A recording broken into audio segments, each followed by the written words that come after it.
Chapter 890. On the battlefield, leaving one's horse was a very dangerous thing to do. If he didn't handle it well, he wouldn't know where the blade would come from and end his life.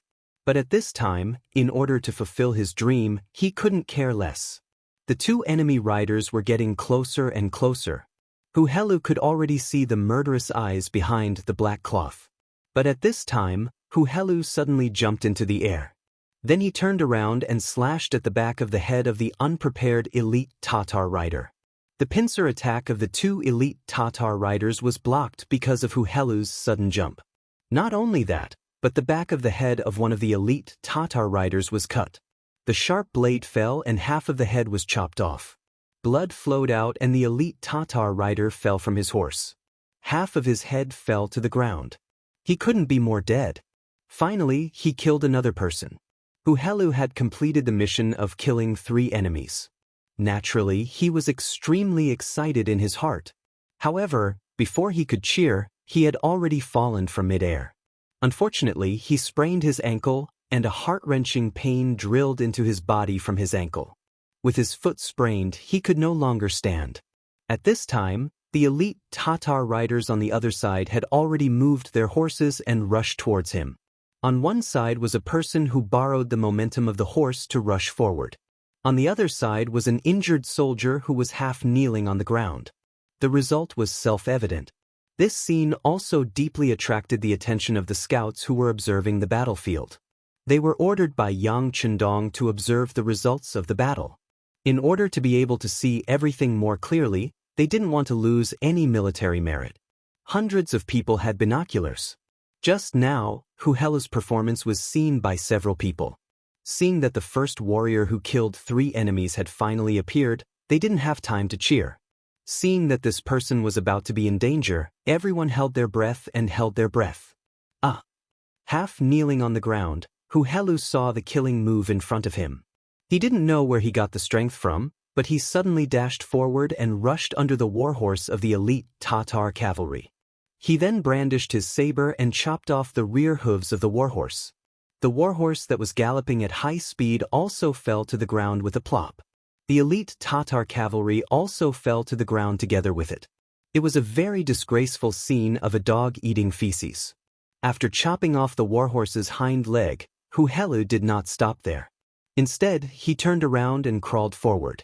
In less than 2 breaths, he arrived behind the Tatar elite cavalry that was in a state of confusion. Then, he abruptly plunged his saber down and ended the life of another enemy. After killing 4 people in a row, not only would he be promoted, but he would also be able to bring a family member with him. The excited Huhelu seemed to have regained some strength in his body. He placed his left hand beside his mouth and whistled sharply. The horse in the distance heard the sound and came over. He then jumped onto the horse and turned around to head back to the mercenary base camp. Catch him! Seeing that someone had killed 2 of their companions, the 4 elite Tatar riders showed anger and rushed over. They would never allow such a warrior to escape. It was an insult to them. Shoot! As for Huhelu, he endured the pain coming from his foot and tried his best to rush back. Finally, he was 300 meters away from the mercenary camp.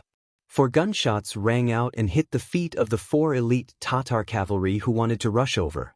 The 4 gunshots caused the horses to neigh and also caused the 4 elite Tatar riders to curse. But in the face of thousands of black muzzles, they didn't dare to cross the line. They cursed all the way back. Huhelu rushed out of the King of Hell's palace. A few scouts immediately came forward to lead the horses.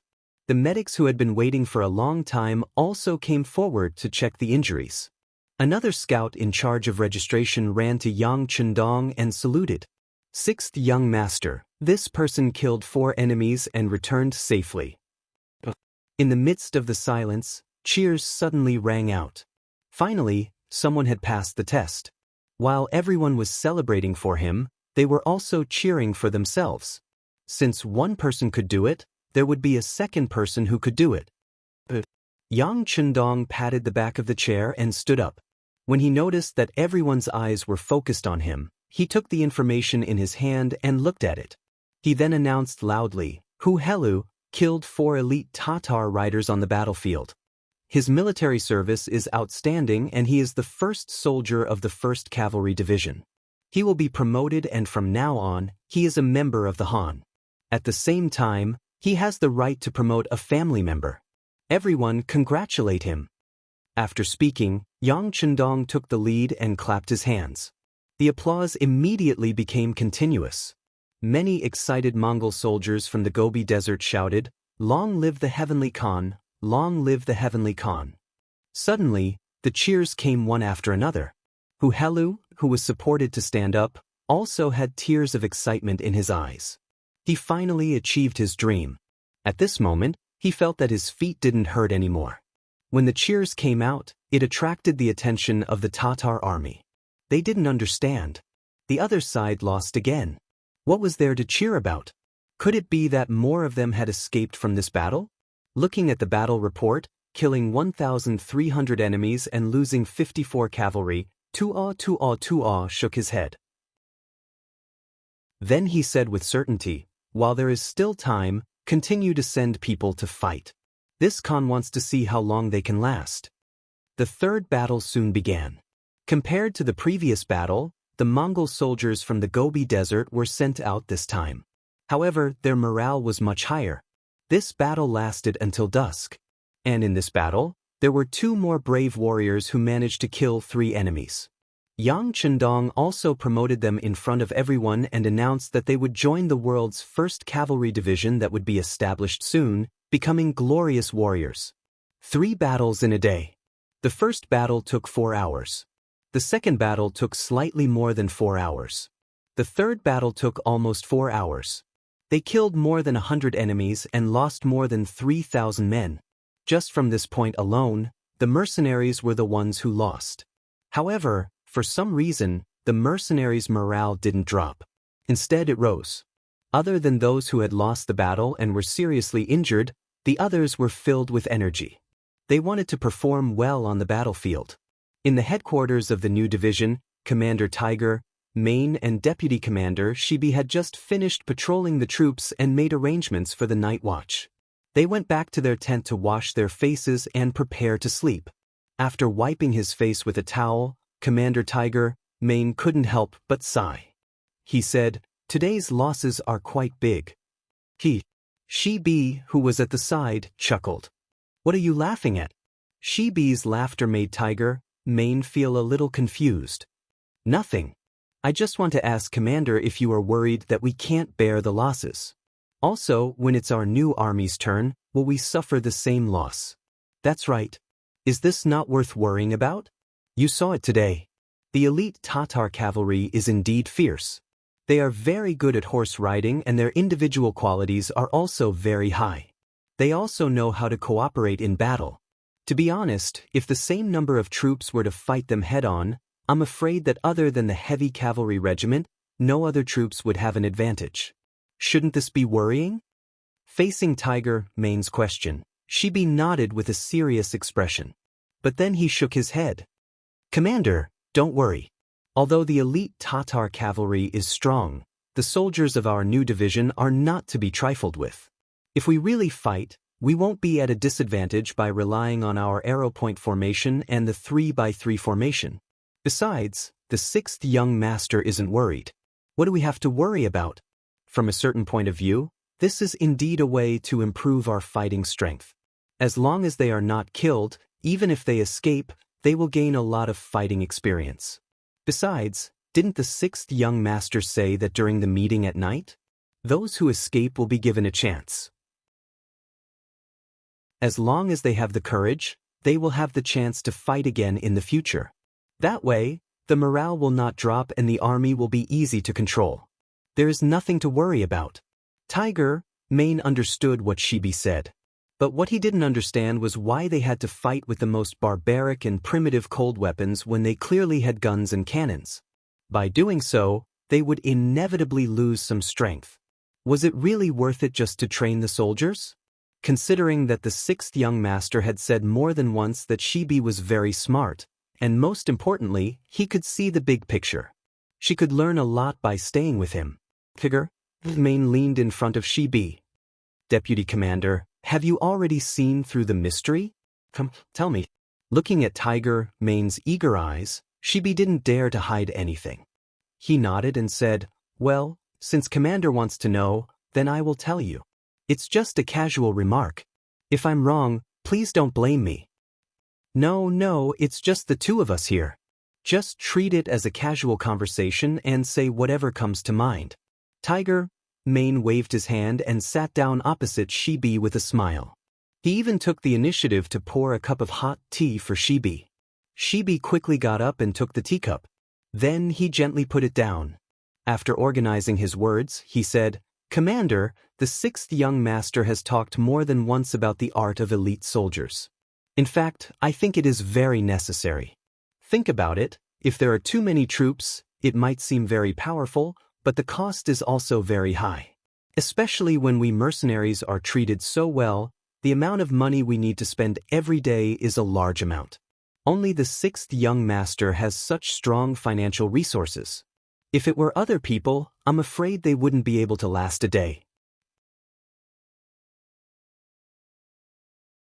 Chapter 891. Yes, it's true that we mercenaries can fight, and our morale is the strongest. However, when it comes to treatment, I can't deny that. Tiger's Mane nodded.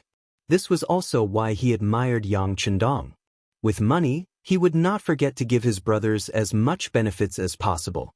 This way, everyone would work harder in battle. This would form a virtuous cycle. Seeing Tiger's Mane nod in agreement, he continued, "However, it takes money to feed the army. Even if the sixth young master is rich now, once the scale of the army expands to a certain extent, the pressure will not be small. At this time, the combat power of the army will become the key. How to maintain the combat power of the army without increasing the number of people in the army will become a problem that the leaders have to consider." "Yes, go on." Tiger's Mane nodded. He agreed with this point of view. "That's why we have this practical training. Think about it, we chose the strongest elite Tatar cavalry this time. If we can even pass their test, then our current army will be a powerful one. Of course, there will definitely be casualties in the process. The sixth young master has already made arrangements for this. Now, there are more than 40,000 people in the logistics division. The mercenaries captured more than 20,000 enemies in the Battle of Saihan Mountain. They will be our powerful backing. Once the new army suffers too many casualties, they will come in handy. Those people are reserve soldiers. Their treatment is not as good as the official mercenaries. In order to improve their treatment, they will have to perform well. The soldiers will figure this out themselves. We don't even need to do any work. We just need to watch everything from the sidelines and wait for the sixth young master to create an elite army for us. We can just pick up the ready-made ones. Not to mention, after this battle, it is equivalent to integrating the forces of the Mongolian tribes in the north of the Gobi Desert. Think about it, those who died today are those people. However, no one forced them. Not only that, those small leaders also took the initiative to ask for battle. They were afraid that the sixth young master would not give them a chance. After this battle, what will happen?" She smiled and looked at Tiger's Mane. When Tiger's Mane was asked this question, various results flashed through his mind. In the end, he said with certainty, in the end, either the real warriors among these people will join the 1st Cavalry Division, or they will be dead or injured and will not be a threat to us. Yes, that's the result. Without a single blade or spear, with the benefits of good treatment and promotion, the combat power of the Gobi Desert's Mongolian army was destroyed. From now on, the 6th young master will live up to his name. Khan. Commander. Yes. When Tiger's Mane heard this analysis, he excitedly reached out his hand and slammed the table. He then looked at Shibi and said, "No wonder the young master asked me to talk to you more when I'm free. He said that you have a good view of the overall situation. It is true. Deputy Commander, if you see anything in the future, you can teach me. I will work hard to learn from you." "You are too serious, Commander. We can learn from each other." Shibi hurriedly said politely. He would not forget the identity of the person in front of him. Even if he did not know anything and did things very ordinary, with his background as the servant of the 6th young master, he would have a bright future. As smart as Shibi was, he quickly saw through Yang Chendong's intention. Among the small leaders of the Mongolian tribes in the north of the Gobi Desert, there were some smart people. When they calmed down in the middle of the night, they also saw the problem. But what made them helpless was that the current situation was not something they could change. The temptation of becoming the 1st Cavalry Division was too great. Even if they wanted to lead the troops away now, they were afraid that none of their brothers would listen to them. Not only would their brothers not agree, but they also wanted to perform well and fight for a future. Speaking of which, they were the small leaders of the tribes, but they were only the leaders of a few hundred or 1,000 people. They were young and had some ability now, so the people in the tribe would listen to them. But what about the day when they grew old? Or what about the day when he was targeted and lost the battle and lost his power? It was hard to say whether they could secure the position of a tribe leader.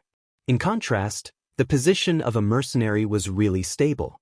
They had specific and detailed rules. Even if you were old or injured on the battlefield and could no longer fight, you could still enjoy some good treatment. It was impossible to become a king or a tyrant with this, but it was not a problem for you to be content with being a wealthy citizen. Even these small leaders couldn't resist the temptation, let alone the ordinary cavalrymen. Most of them were young, driven, and had dreams. In the past, there was no platform for them to perform. Now that there was a platform for them to perform, who would not work hard and do their best?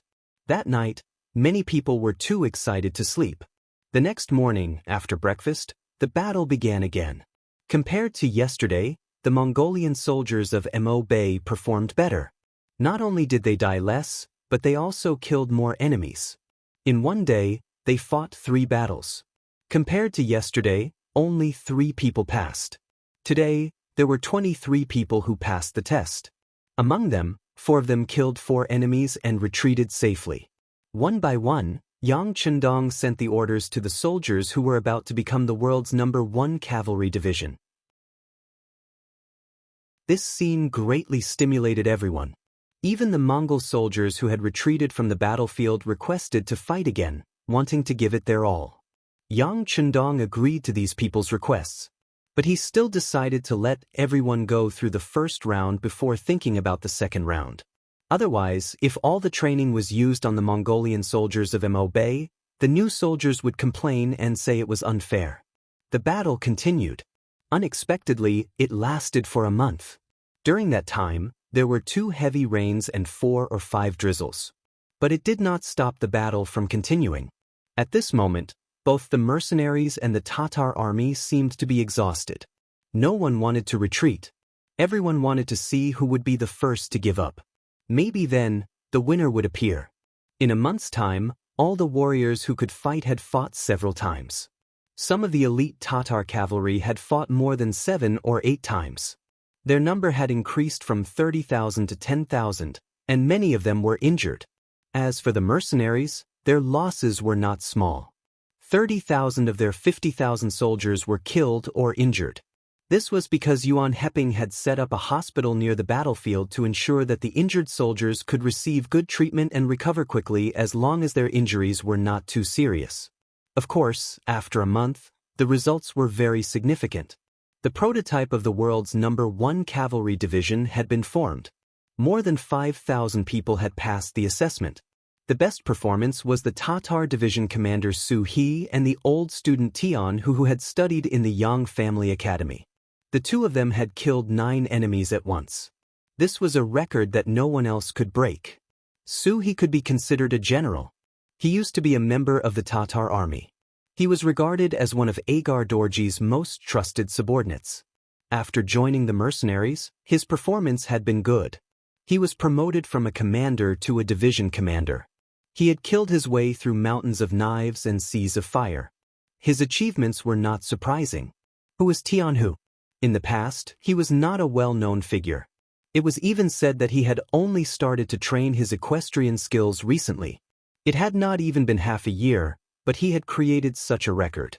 It was no wonder that people had a whole new level of respect for him. But no one knew that before entering the Yang family academy, Tianhu had the title of Double Blade King.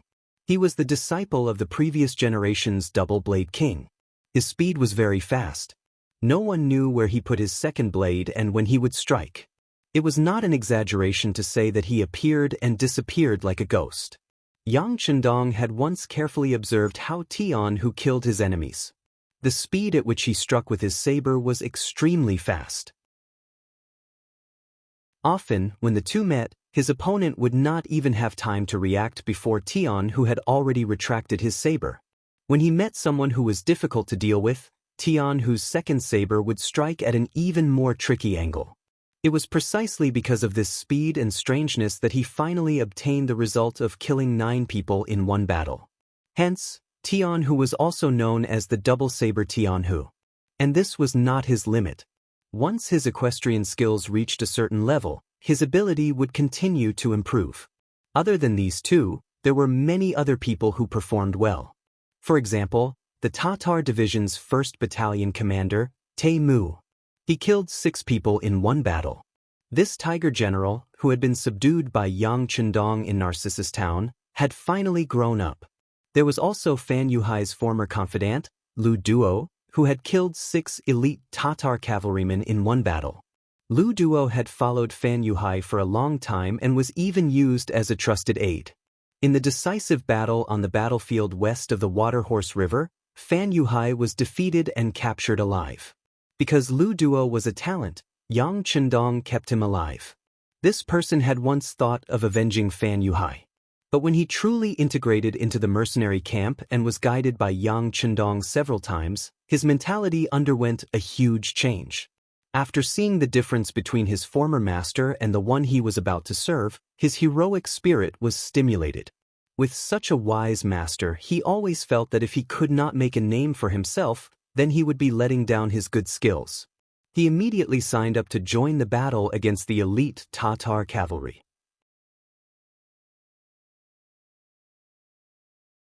Chapter 892. No matter what, Lu Duo was a captive general, not even a surrendered general.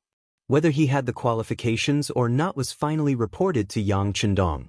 What was unexpected was that the 6th young master did not even think about it and directly approved it. In his words, Lu Duo was not a bad person, but he was affected by Fan Yuhai, which delayed his future. This kind of talent was naturally welcomed in the mercenary army. When these words reached Lu Duo's ears, he first burst into tears. Then he took off his old battle suit and changed into the new military uniform that Yang Chendong had sent someone to deliver. He was using this method to formally bid farewell to his past. After that, he joined the battle with enthusiasm and hot-bloodedness. Not bad, he relied on his extraordinary combat strength to obtain the achievement of killing 6 enemies, becoming one of the most outstanding people. Other than that, most of the time he killed 5 or 4 people, and most of the time he killed 3 people. The elite Tatar cavalry was indeed the elite Tatar cavalry. Their fighting strength was valiant, and their individual qualities were strong. Even in a chaotic battle, they could maintain a good formation. If it was a one-on-one battle, even 50 to 60,000 Mongol soldiers would not be their opponent. It was even possible that the result would be a great defeat. More than 5,000 elites had been completely picked out. The rest were either injured or not strong enough. In this kind of situation, it was difficult to pick out any more elites. When all the information was placed in front of Yang Chendong, he first took a deep breath, then slowly closed his eyes and leaned back on the chair. At the same time, his right finger gently tapped on the armrest of the chair. Seeing this, Yang Lu hurriedly retreated. Those who knew Yang Chendong knew that whenever he did this, it was when he was thinking about something important. In the main tent of the Tatar army, after a month, Tuo's face was no longer as arrogant as before. The aura of disdain on his body was also restrained. Although he had won every single one of the 100 battles he had fought, the lack of military strength was finally showing.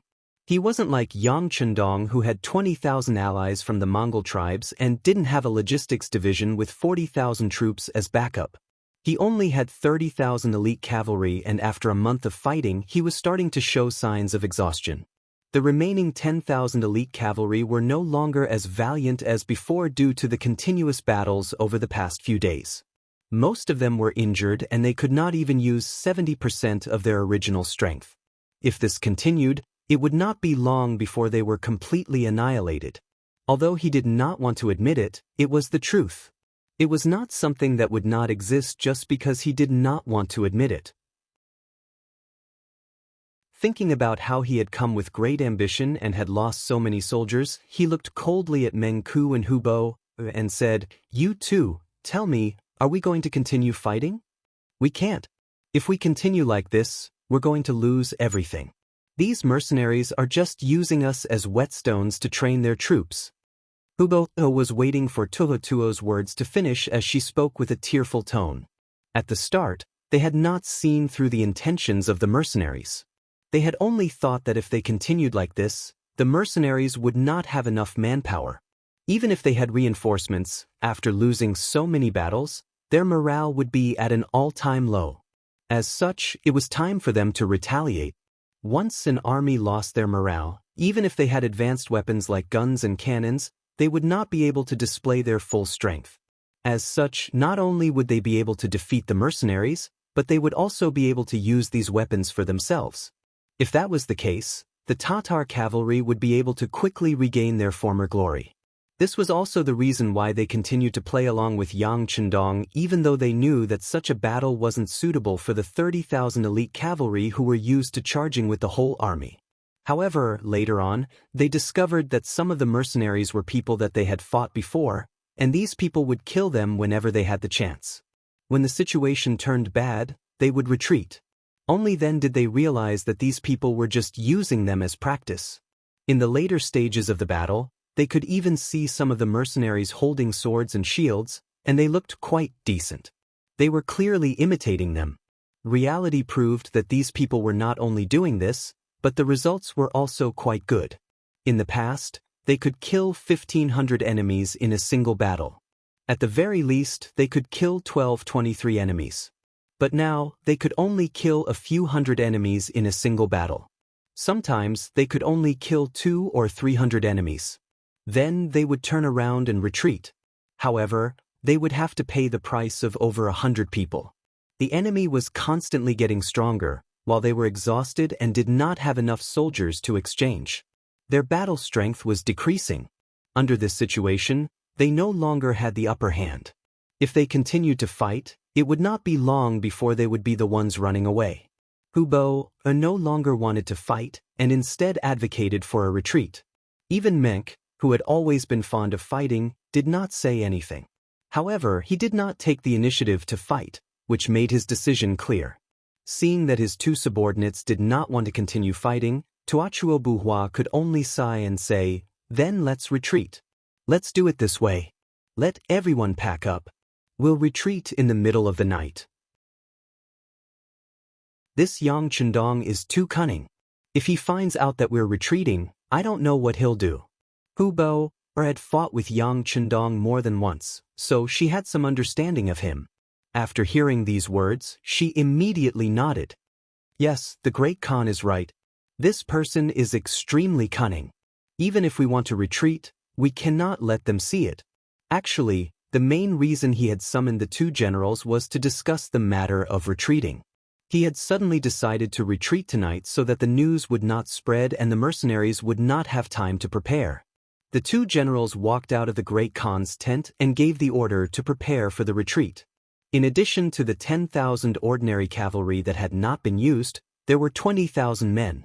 There were also many injured elite cavalry, so they had to make preparations before retreating, such as packing their belongings. As soon as they moved, Su Yunxing, who had been in charge of monitoring them, immediately noticed this abnormality. As the head of Yang Chendong's reconnaissance group, Su Yunxing was also a veteran. The sixth young master had once talked to him and asked if he was willing to become a division commander in the new army. This was a clear sign of concern. In the end, Su Yunxing had refused. He liked being a scout, as it allowed him to observe the enemy at close range without being discovered. Sometimes, a piece of timely information was better than an entire army, and he enjoyed the feeling of being able to predict the enemy's movements. It was a pity that with the current scale of the Scout Corps, being promoted to a regiment was already the limit. If they wanted to be promoted to a division, it would take a long time. Fortunately, Su Yunxing was willing to endure hardship. In order to complete his mission as a scout, he did not even participate in the selection for the 1st Cavalry Division. Not only him, but many of the core members of the Scout Corps were also not allowed to participate. Of course, Su Yunxing was not the only one who did this. In fact, Tiger's Mane and Shibi had already started work on this long ago, allowing the core members of the 1st Army to remain in the army. After all, the 1st Cavalry Division had to be built, but the construction of the other armies could not be abandoned. Because he loved being a scout, Su Yunxing chose to rest during the day. When everyone stopped fighting, he came out and took the initiative to go to the front lines. Relying on his excellent camouflage and the advanced night vision telescope in his hands, he came every night to observe the Tatar camp from a distance of a few hundred meters. Yang Chendong had once said that if this kind of war of attrition continued, the first to be unable to bear it would be Tua. Therefore, keeping a close eye on them to prevent them from suddenly escaping became the most important task in Su Yunxing's eyes these days. After waiting for a full month, this result had finally arrived. Seeing that the Tatar camp had become somewhat chaotic, and that some injured soldiers had even been carried out of the tents and sent to the carriages ahead of time, Su Yunxing knew that the result that the 6th young master had long predicted had occurred. The enemy was preparing to retreat. Leaving behind the other scouts to continue observing the situation, Su Yunxing turned around and rode back to the mercenaries' main tent. He reported the situation to Yang Chendong. After suddenly hearing Su Yunxing's report, Yang Chendong immediately had his servant Yang Lu gather all the generals. The time for an all-out counterattack had arrived. After receiving the order, the generals quickly came to the main tent. Compared to a month ago, the number of officers that came this time was much less. First of all, the small leaders of the Mongol tribes had disappeared. They had either passed the test and joined the 1st Cavalry Division, or they had been sent back to their tribes with heavy injuries, or they had simply lost their lives on the battlefield. In short, after this battle, the military strength of the Mongol tribes had become extremely weak, and they were no longer a threat to the mercenaries. The generals came and stood in front of Yang Chendong in 2 cases. Orders were also issued from the mouth of the 6th young master. The scouts at the front lines have sent news that the Tatar army is preparing to escape. Finally, it is time for us to launch an all-out counterattack.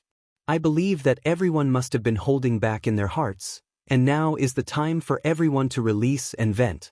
Now I order.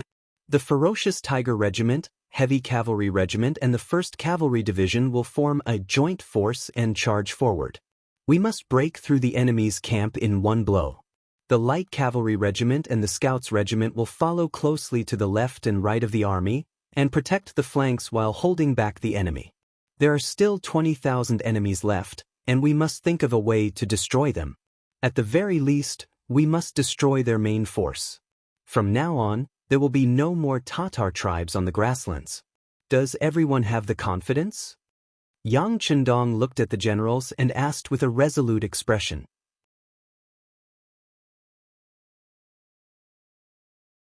Chapter 893. Yes. All the generals straightened their chests, their eyes shining brightly. Very good. After this battle, we will be invincible in this region. I want to use this battle to fight for a few years of peace.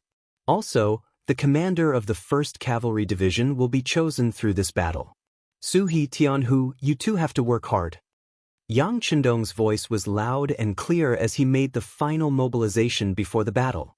The meeting ended very quickly, and the officers returned to their respective units and began to assemble. The final attack against the Mongol Tatar tribe would be launched in 2 hours. Tuobawa had just transported over 2,000 wounded soldiers out when a scout came to report that the mercenaries seemed to have made some movements. They were gathering their troops, and it seemed like they had already discovered their intentions. That's really fast. When Tuotabuhua heard this, his face became very ugly.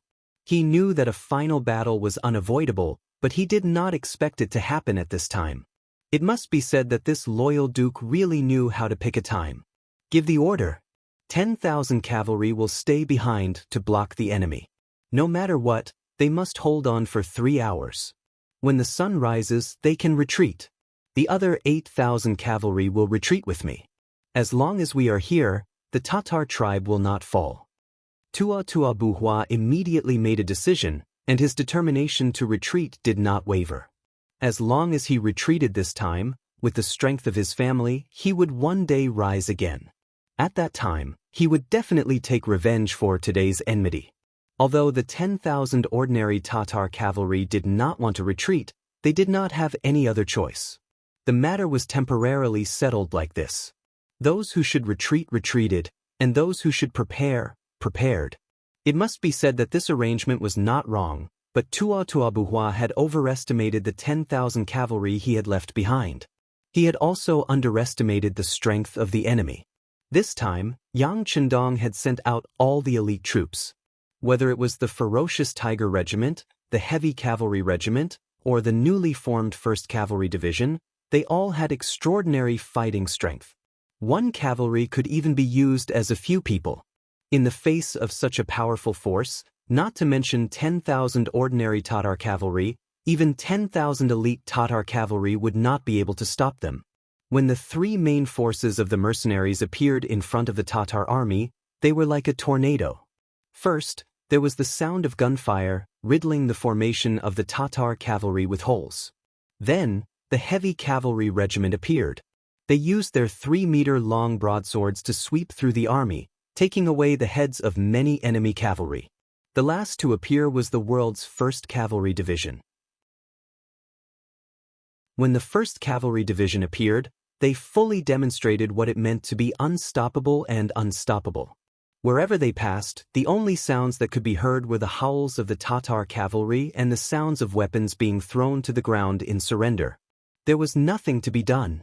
After a month of grinding with the world's strongest cavalry, all the members here were the most elite cavalry.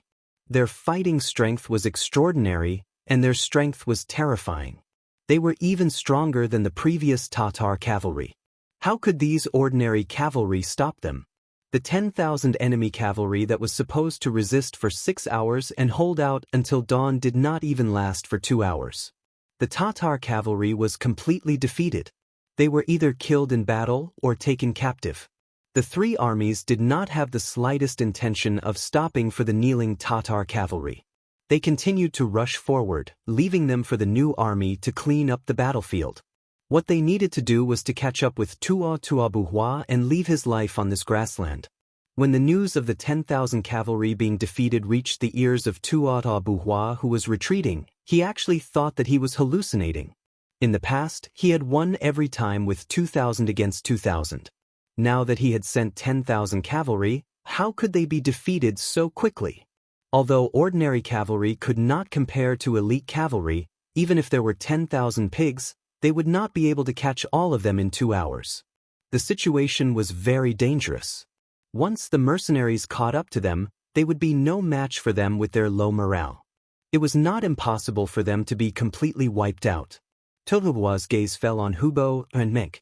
"Great Khan, I'll stay behind. As for you guys, run as far as you can. If you really can't, don't care about the injured soldiers. Just leave them here to fend for themselves.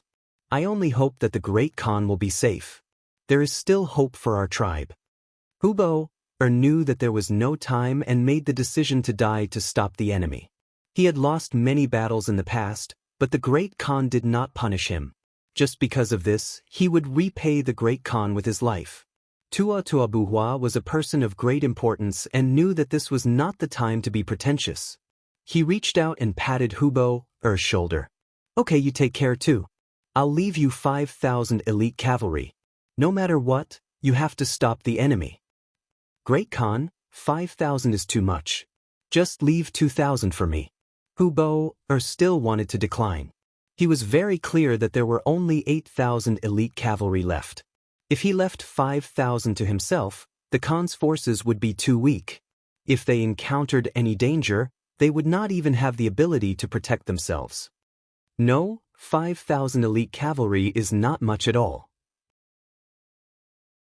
The enemy was able to break through a 10,000 cavalry formation so quickly. They must be very strong. If we leave too few people behind, we will not be able to stop them. All right, it's settled then. Remember, hold on until daybreak and think of a way to survive. As long as you survive, we'll be able to meet again one day. Tuochuo Buhua pressed down on Hubo Er's shoulder and said in a low voice. Yes, Great Khan. Hubo Er nodded in the end. He knew that this was the most feasible plan. Following this, the 8,000 elite cavalry split into two groups. Tuotoa Buhua listened to Hubo Er's suggestion and left 2,000 injured soldiers behind. He only brought 3,000 elite cavalry with him under the protection of General Menk. Hubo Er had a grim expression as he said to the other 5,000 elite cavalry, "It's time to show our loyalty to the Great Khan. No matter what, we have to hold on until dawn. We have to give the Great Khan and his injured comrades enough time to leave." The 5,000 elite cavalry seemed to know that this might be the last battle of their lives. They raised their scimitars and shields as they shouted. About a quarter of an hour later, the three main forces of the mercenaries appeared. Hubo Er didn't say anything and immediately charged forward. He knew how powerful the guns and cannons of the mercenaries were. If the 5,000 of them were to face these guns, they wouldn't be able to do anything. But if they were to charge into the enemy's camp, then the situation would be completely different. They would be able to restrict the enemy's movements. In truth, it was not that Xiao Feng's ferocious tiger regiment did not want to fire. It was just that the Windchaser regiment, Su He, and Tian who did not give them a chance to fire. They knew that this was the elite cavalry of the Tatar Empire. They wanted to win fair and square, and not rely on external forces. Just like that, an extremely intense battle began. Very quickly, the two sides began to fight. In the night, saber against saber, saber against saber, saber against shield, the sound of which rose and fell, lingering in one's ears. The soldiers of the 1st Cavalry Division who had been through life and death situations were all elites. They were all soldiers who had killed at least 3 elite cavalrymen on the battlefield. Now that the enemy no longer had the advantage and was only fighting one-on-one, they had the advantage from the start of the battle. They slaughtered their opponents until they were thrown off their horses. This was a testament to their strength and the might of the 1st Cavalry Division. Su He and Tian who chose to charge forward continuously. One was brave and fierce, while the other was sharp with his scimitars. Wherever they went, one elite Tatar horseman after another was cut down from their horses as if they were chopping melons and vegetables. In one breath, they had killed at least 5 or 6 people. Su He and Tian who had unknowingly gathered together. After the two of them looked at each other, Su He opened his mouth and said, "These elite cavalrymen have good foundations. It would be a pity to kill them all. Why don't we have a competition to see who can capture more?" "Sure," Tianhu said, keeping his words to himself. In the past, when he was in the Yang Academy, he was a taciturn person. Unless he asked someone a question or someone asked him a question, he would not say a word. At some point, the news that the two generals had stopped killing and had started to compete to capture captives had spread. The first to stop attacking was the fierce Tiger Regiment. They set up a defense around the battlefield to prevent the enemy from escaping. Then, they raised their torches to light up the area. They wanted to witness this historic moment. Next, the Heavy Cavalry Regiment also stopped attacking. They also raised their torches to light up the battlefield. They wanted to see who would become the commander of the 1st Cavalry Division. Only 5,000 soldiers of the 1st Cavalry Division remained. They had also been influenced by the two generals. They stopped killing and started to capture captives alive.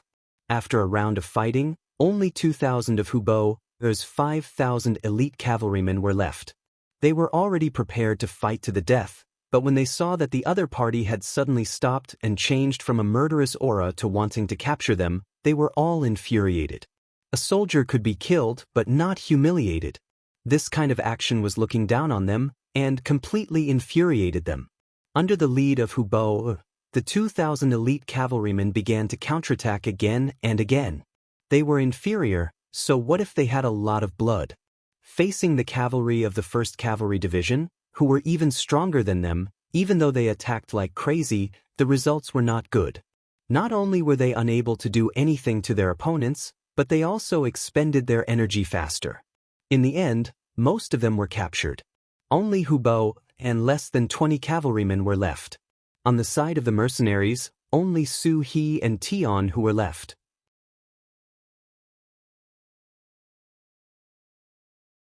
Chapter 894.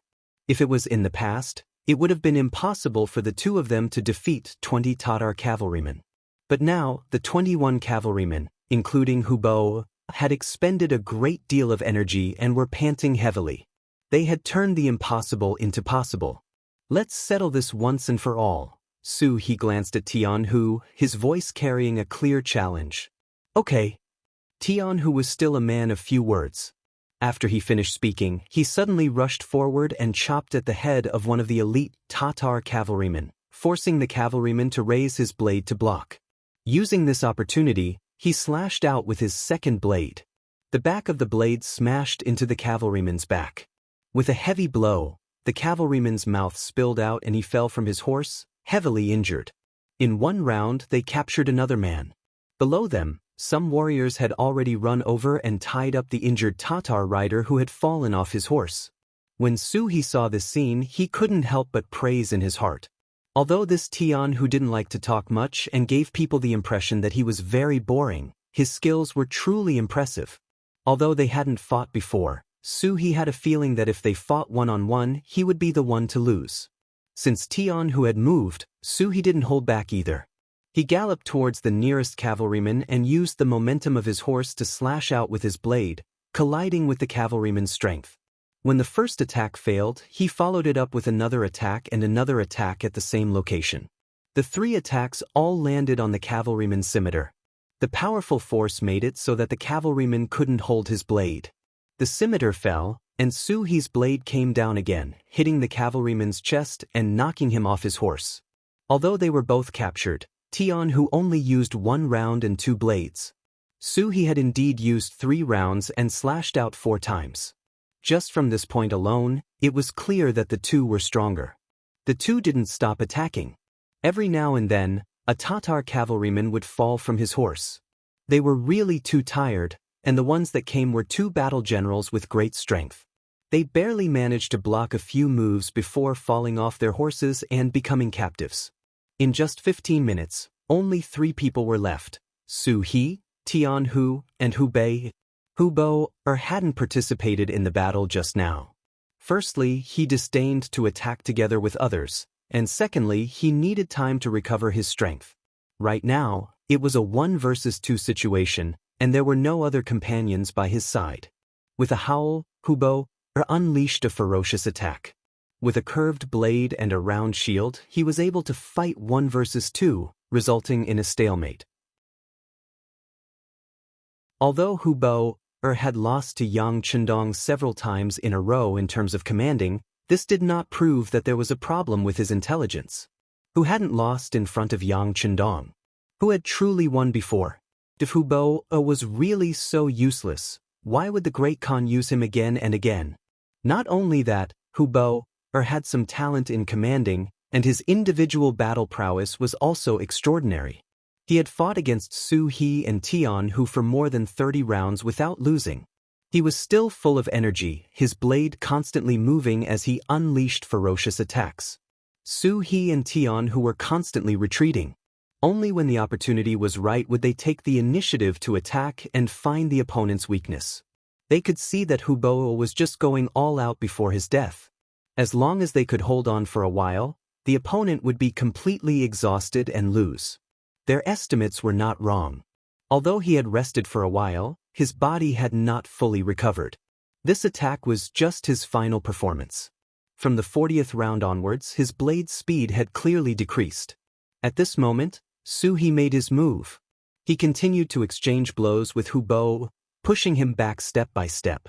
As Hubo continued to retreat, he had unknowingly reached Tian Hu's side. Suddenly, a saber slashed towards his ribs, forcing him to put down his shield to defend. At this moment, a second saber appeared. Tian Hu took the opportunity and slashed at the back of Hubo's body. The huge force from the saber caused Hubo's vision to darken. He fell from his horse and was bound. The battle was finally over. Su He and Tian Hu looked at each other at this moment, and they burst into laughter. In this battle, the two of them were almost equal.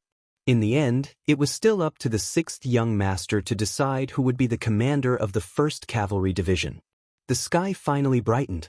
No matter what the reason was, Hubo had completed the mission that Great Khan Tuachuo had given her, persevering until the very last moment. In the end, Tuabuhua still managed to escape under the moonlight. The light cavalry and scouts that were sent out did not follow them. They only captured the 2,000 wounded soldiers and brought them back to the main camp. In the main tent, Yang Chendong looked at the generals who were covered in blood and looked a little tired, but they were in good spirits. He was naturally very happy. Although they did not capture Tuabuhua, the enemy's 30,000 elite cavalry was defeated. In the end, only 3,000 managed to escape. They were no longer a threat. Moreover, Yang Chendong had a feeling that Tuahuahua was in real danger this time. After dominating the prairie for so long, he had offended a lot of people. Previously, it was because he had strong soldiers in his hands that no one dared to do anything to him. But now, there were only 3,000 elite cavalrymen by his side. So, it was hard to say. Yang Chendong sat on the chair and first congratulated the generals on their victory. When he heard that they had captured 2,000 wounded soldiers, he was even happier. He ordered, immediately send them back to the first city hospital for treatment. Wounded soldiers are good stuff. They have experienced fighting on the battlefield, and even died once. They have a deeper understanding of what they should do on the battlefield in the future. Once they recover from their injuries and return to the team, they will definitely be the best of the best. When the servant Yang Lu heard the order, he immediately nodded and walked out of the tent to make the arrangements. After discussing the battle, Yang Chendong's gaze finally landed on Su He and Tianhu. He then looked left and right, but did not immediately make a decision. For Yang Chendong, no matter which of the two men was qualified to be the division commander of the world's 1st Cavalry Division. However, there was only one position for the division commander. How should he choose? Even he had a headache. As if seeing Yang Chendong's dilemma, Su He, who was standing below, had a complicated look on his face. Then, his expression became more determined. He stepped out of the group and first gave a standard military salute to Yang Chendong. Then, he said, 6th young master, I am willing to withdraw from the competition for the position of the 1st Cavalry Division's division commander. But Su He was willing to take the initiative to withdraw. This was really out of Yang Chendong's expectation. However, the 1st Army's commander Tiger's Mane and the deputy commander Shi Bi, who were standing below, let out a long sigh of relief. This was the result of their private efforts for a long time. 6th young master, Tian, whose strength is very strong. He is very suitable to be the division commander of the 1st Cavalry Division. As for me, the Tatar Division still needs me. Su He said concisely. Then he looked at Tiger's Mane. The reason why Su He made such a decision was indeed because Tiger's Mane and Shibi had done a lot of private efforts. In order to keep this Tiger General, the two of them even took the initiative to promise that as long as Tiger's Mane was willing to stay, the Tatar Division could be trained into another 1st Cavalry Division. When the time came, they would give him whatever he wanted. In addition, Yang Chendong was a little embarrassed. In the end, Su He made such a choice. Looking at Tiger's Mane, he knew that he had to stand up and say a few words. He stepped forward and said, Young master, this time our new army's cadres have lost too many. Many people participated in the 1st Cavalry Division's selection and joined it. If Su He leaves, we really don't have a suitable division commander candidate. Young master, please help us. After saying this, Tiger's Mane lowered his head. He had followed Yang Chendong for a long time. He had heard Yang Chendong talk about the overall situation more than once. Now, his decision was somewhat narrow-minded. He was speaking from the perspective of the new army. He was afraid that the 6th young master would be angry. From Tiger's Mane's perspective, his way of doing things wasn't wrong. This time's actual combat training had indeed stimulated everyone's enthusiasm. Needless to say, the foreign race's soldiers had used all their strength in order to be promoted to the Han Dynasty. The Han Dynasty soldiers had also worked hard for a hero card. These thoughts were too normal. Even as the commander, Tiger's mane couldn't stop them. He could only agree to the soldiers' requests. At the same time, he also talked to some of the corps members. There was only one goal. Once they had gotten the benefits and proved themselves, they could go back. Although the world's #1 cavalry division is good, our new army isn't bad either, right? As for the commander's advice, some people listened, while others didn't. After all, everyone had the right to choose their own future. Tiger's mane only talked to them and didn't order them. Even the 6th young master wanted capable people to join the 1st Cavalry Division. How could he dare to threaten them with orders? As a result, there were indeed quite a few people who passed the battlefield test and returned. However, there were even more people who didn't return. Because the majority of the people who passed the test were officers, the number of officers in the new army rapidly decreased. He was one of the people that Tiger's mane and the deputy commander were willing to fight for. The truth was just as He said. After he left, there really wasn't a suitable candidate to be the Tatar division's commander in the new army. Servant Yang Chendong naturally told the following things to Yang Chendong. He fully understood the other party's difficulties and turned a blind eye to some of their private actions. Now that He had publicly said that he wanted to return to the new army, he naturally couldn't stop him. All right. Since this is Commander He's own choice, we can't force it. The 1st Cavalry Division's commander will be Tian Hu. He will be conferred the rank of Senior Colonel. According to the previous regulations, the 1st Regiment's commander will be Te Mu, the 2nd Regiment's commander will be Lu Duo, and the 3rd Regiment's commander will be Mu. The 3rd Regiment's commander will be left empty until a suitable candidate is found. Finally, I will personally issue the order. What do you think? Commander Tian, do you have any other requests?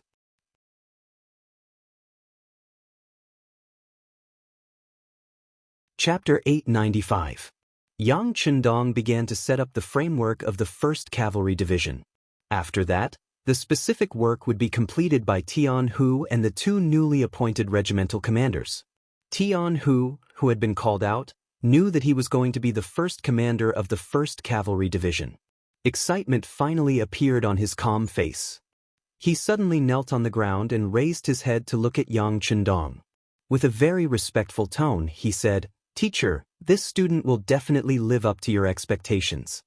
Most of the people who came from the Yang Chendong Academy were used to calling him Dean. However, there were also some people who performed well and were favored by Yang Chendong. They were specially taken care of and could be called teachers. Tian Hu was one of these people. It was natural for a student to kneel before a teacher. Yang Chendong didn't stop Tian Hu's actions. Instead, he said with a face full of praise, "Tian Hu, I'm handing over these elite cavalry troops to you. What I want is an army that can fight at any time, and win at any time. As long as you can do this, the logistics division will do their best to satisfy your needs. However, there is only one condition. If the combat strength of the troops is not good enough, I will hold you accountable as the commander." Teacher, don't worry. Since you've given this heavy responsibility to this student will definitely live up to your expectations. In the future, the 1st Cavalry Division will not disgrace this name. In the cold weapons battle, it will become the undisputed #1 in the world. Tian Hu said as if he was making a promise. He wasn't hot-headed. Although he said that the 1st Cavalry Division was the best in the world, it was only in the cold weapons battle. From this, it could be seen that he already had some plans in mind for how to develop and strengthen the troops of the 1st Cavalry Division. Later on, the facts also proved that the 1st Cavalry Division lived up to their name. The 6,000 cavalry troops had indeed become the strongest cavalry on the grasslands. Every time they went out to battle, the news of victory would be sent back. In battle, all the cavalrymen were good at using dual sabers. When they met a strong opponent, they would use one saber and one shield to attack and defend. In the end, as long as they heard their name, there would be no one who would not be afraid. The war with Tubuhua had finally ended, and the world's #1 cavalry division was officially established. The 1st Division commander was Tian Hu, the 1st Regiment commander was Te Mu, the 2nd Regiment commander was Lu Duo, and the 3rd Regiment commander was waiting to be appointed. When the news came out, Lu Duo burst into tears in his own tent. First, it was the captives. Then, it was the surrendered soldiers. Then it was the battle to the death. Now, not only had he become the envied regiment commander, he had also become a member of the Han Chinese. From this moment on, he was truly reborn. The past had nothing to do with him anymore. Everything in the future would be a new beginning, and all of this was given to him by Yang Chendong. After crying loudly, Lu Duo walked out of the tent. He suddenly knelt down in the direction of the main tent, representing his excitement, emotions, and firm political determination. At the end of the battle, they brought the captives and put away the tents. The mercenaries returned to the beginning city in a grand and vigorous manner as if they had come from the outside. There was still a great news waiting for him here, but he was still unaware of it. The army returned to the beginning city. It was already August, and it was the hottest time of the year. The winter in the beginning city was really cold, but it was not without its benefits. At least, it was not so hot in the summer.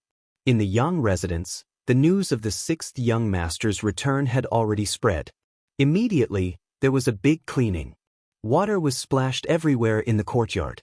While cleaning the ground, it also had the effect of cooling down the temperature. When Yang Chendong stepped into the gate, a cool breeze blew on his face. Hee good. Yang Chendong chuckled and prepared to go to the inner courtyard. He had not seen the 3 madams for more than a month, and he missed them very much. However, before he could take a step, the 2 maids had already bowed and greeted him with a sincere smile on their faces. "Hello, 6th young master. The 6th young master has worked hard. Congratulations to the 6th young master." "Congratulations to you too," Yang Chendong said indifferently. He thought that everyone was congratulating him because he had won the battle, so he did not care. However, when he walked all the way to the inner courtyard, everyone he met along the way would greet him and congratulate him. This made Yang Chendong feel that something was wrong. He did not know how many battles he had won, but it seemed that these maids did not care so much about it in the past. It wasn't until he arrived at the inner courtyard that he saw the 2nd madam's maid, Xing, respectfully escorting a female doctor in a white robe out. His brows furrowed involuntarily and his expression became nervous. He strode forward and said as he walked, "Dr. Zhao, why are you here?" Teacher. When she saw Yang Chendong walk over, the so-called Dr. Zhao quickly saluted to show her respect. Dr. Zhao's name was Zhao Yanmei. She was also a student of the Yang Family Academy. She was once known as the 2 saints along with Yuan Heping, who was known as the Sacred Hands. However, the former specialized in internal medicine and surgery, while the latter specialized in gynecology and pediatrics. Normally, if the madams were unwell or felt uncomfortable, it would be Zhao Yanmei who came to see them. They were all women and often went in and out of the inner courtyard of the Yang residence, so they were more at ease. Now that Zhao Yanmei was here, it must mean that one of the madams was unwell. It was no wonder that Yang Chendong became so nervous. "And why are you here? Is one of the madams unwell?" Yang Chendong did not even return the salute and asked anxiously. Facing the anxious Yang Chendong, Zhao Yanmei was neither anxious nor slow. She even said with a smile, "Teacher, this student congratulates you." "Congratulations, congratulations again. What's going on?" When Yang Chendong entered the courtyard, he heard these 2 words the most. At first, it was fresh, but now he was a little annoyed. "About this, please find out once you enter the inner courtyard." He did not know where Zhao Yanmei's courage came from. She did not tell him immediately, but kept him in suspense. It must be said that she had no choice. 2nd madam had already told her that some things must be said by herself and not by others. "Okay, I will go take a look. Xing, lead the way." Yang Chendong's face did not show whether he was angry or happy, but at least he was more stable than before. Zhao Yanmei dared to keep him in suspense, so it should not be a bad thing. Xing happily agreed and led Yang Chendong to the room of the 2nd madam in the inner courtyard. Yang Chendong's footsteps were very fast, causing Xing to quickly fall behind. It wasn't until Yang Chendong entered the small courtyard that he saw Qiao Yin resting under a large tree. Seeing that she was fine, he let out a long sigh of relief. the maids beside the tree were very perceptive. When they saw Yang Chendong appear, they bowed and paid their respects. They ignored the sixth young master and went in front of second madam. Holding her small hand, they asked with concern, "Xiao, I just saw Dr. Zhao leave. What happened? Are you feeling unwell?" At this moment, Xiao Yin's face was red. "Young master, I did not expect you to return so quickly. I was originally prepared to welcome you at the door with fourth sister and fifth sister. We are husband and wife. There is no need for those complicated formalities." "That's right, you still haven't answered me. Where are you feeling unwell?" Yang Chendong casually waved his hand. He had never cared much about formalities. It was only because of his high status that he had to pay attention to them. However, in his opinion, when he was with his wife, he should save on formalities. Feeling Yang Chendong's sincere concern, Xiao Yin's face was like a peach blossom. She first lowered her head and then said in a voice as soft as a mosquito, "Young master, I am not sick." "Not sick? Then what is Dr. Zhao doing here?" "It's fine. What is it that you cannot tell the young master? Hurry up and say it." If Zhao Yinmei's expression did not change when he saw her and even looked a little happy, he would have thought that Xiao Yin was seriously ill. Seeing Yang Chendong so anxious, Xiao Yin knew that she could not hide it any longer. She said in a small voice, "Xiao is really not sick. It's just morning sickness." "Not sick? Morning sickness?" The anxious Yang Chendong was stunned by these words and stood there in a daze. "Yes, it's morning sickness. Dr. Zhao said that I am pregnant with the young master's child." As Xiao Yin spoke, she gently stroked her stomach that had not changed at all. She looked very happy. "Pregnant with my child?" At this moment, Yang Chendong finally reacted. He stood there in a daze. At this moment, it was as if his mind had gone blank. At this moment, it was as if everything around him did not exist and he was the only person in the world. In his previous life, Yang Chendong did not have a family because of the nature of his work. Naturally, he did not have children of his own. But now, someone suddenly told him that he was going to have a child. He was completely unprepared and did not even have the slightest bit of vigilance. He was completely stunned by this news. He was going to have a child? This was the first time in both his previous life and this life. Once upon a time, he had thought about this problem. When he first got together with Hu Yen and the others, he considered that they were still young and his condition was not stable. He had tried his best to suppress it and did not have any plans to have a child. Later on, when his condition got better, Yang Chendong thought about this problem and tried very hard. But for some reason, none of his wives were pregnant. Later on, when the war in various places became tense, he did not think too much about it.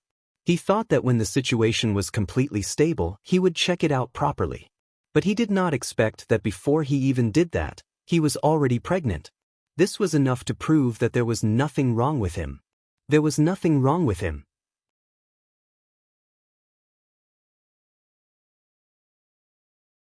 Chapter 896. Young Master, what's wrong? Don't scare Xiao. After reporting the good news, Xiao Yin had been waiting for Yang Chendong's reaction. However, she found that the young master stood there like a fool, neither happy nor sad. For a moment, she became anxious. "Young master, I don't know what to do. After all, eldest sister doesn't have a child yet, but I already have one. This really shouldn't be happening. If young master isn't happy, then Xiao doesn't want it." As she spoke, Xiao Yin began to cry. She couldn't be blamed for being so agitated.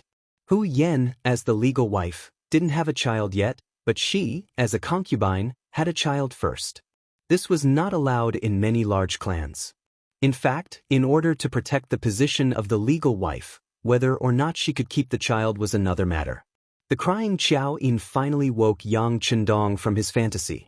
When he saw that Xiao Yin was crying, saying that she was wrong, and talking about Hu Yen, he pulled her into his arms. "My good Xiao, what are you saying? You have a child, so the other sisters should be happy. How could they be angry?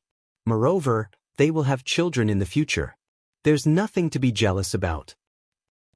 Really? Xiao Yin was, after all, only a maidservant and not a legitimate daughter of a large clan. Therefore, she had only heard of such things and didn't feel that deep of a fear.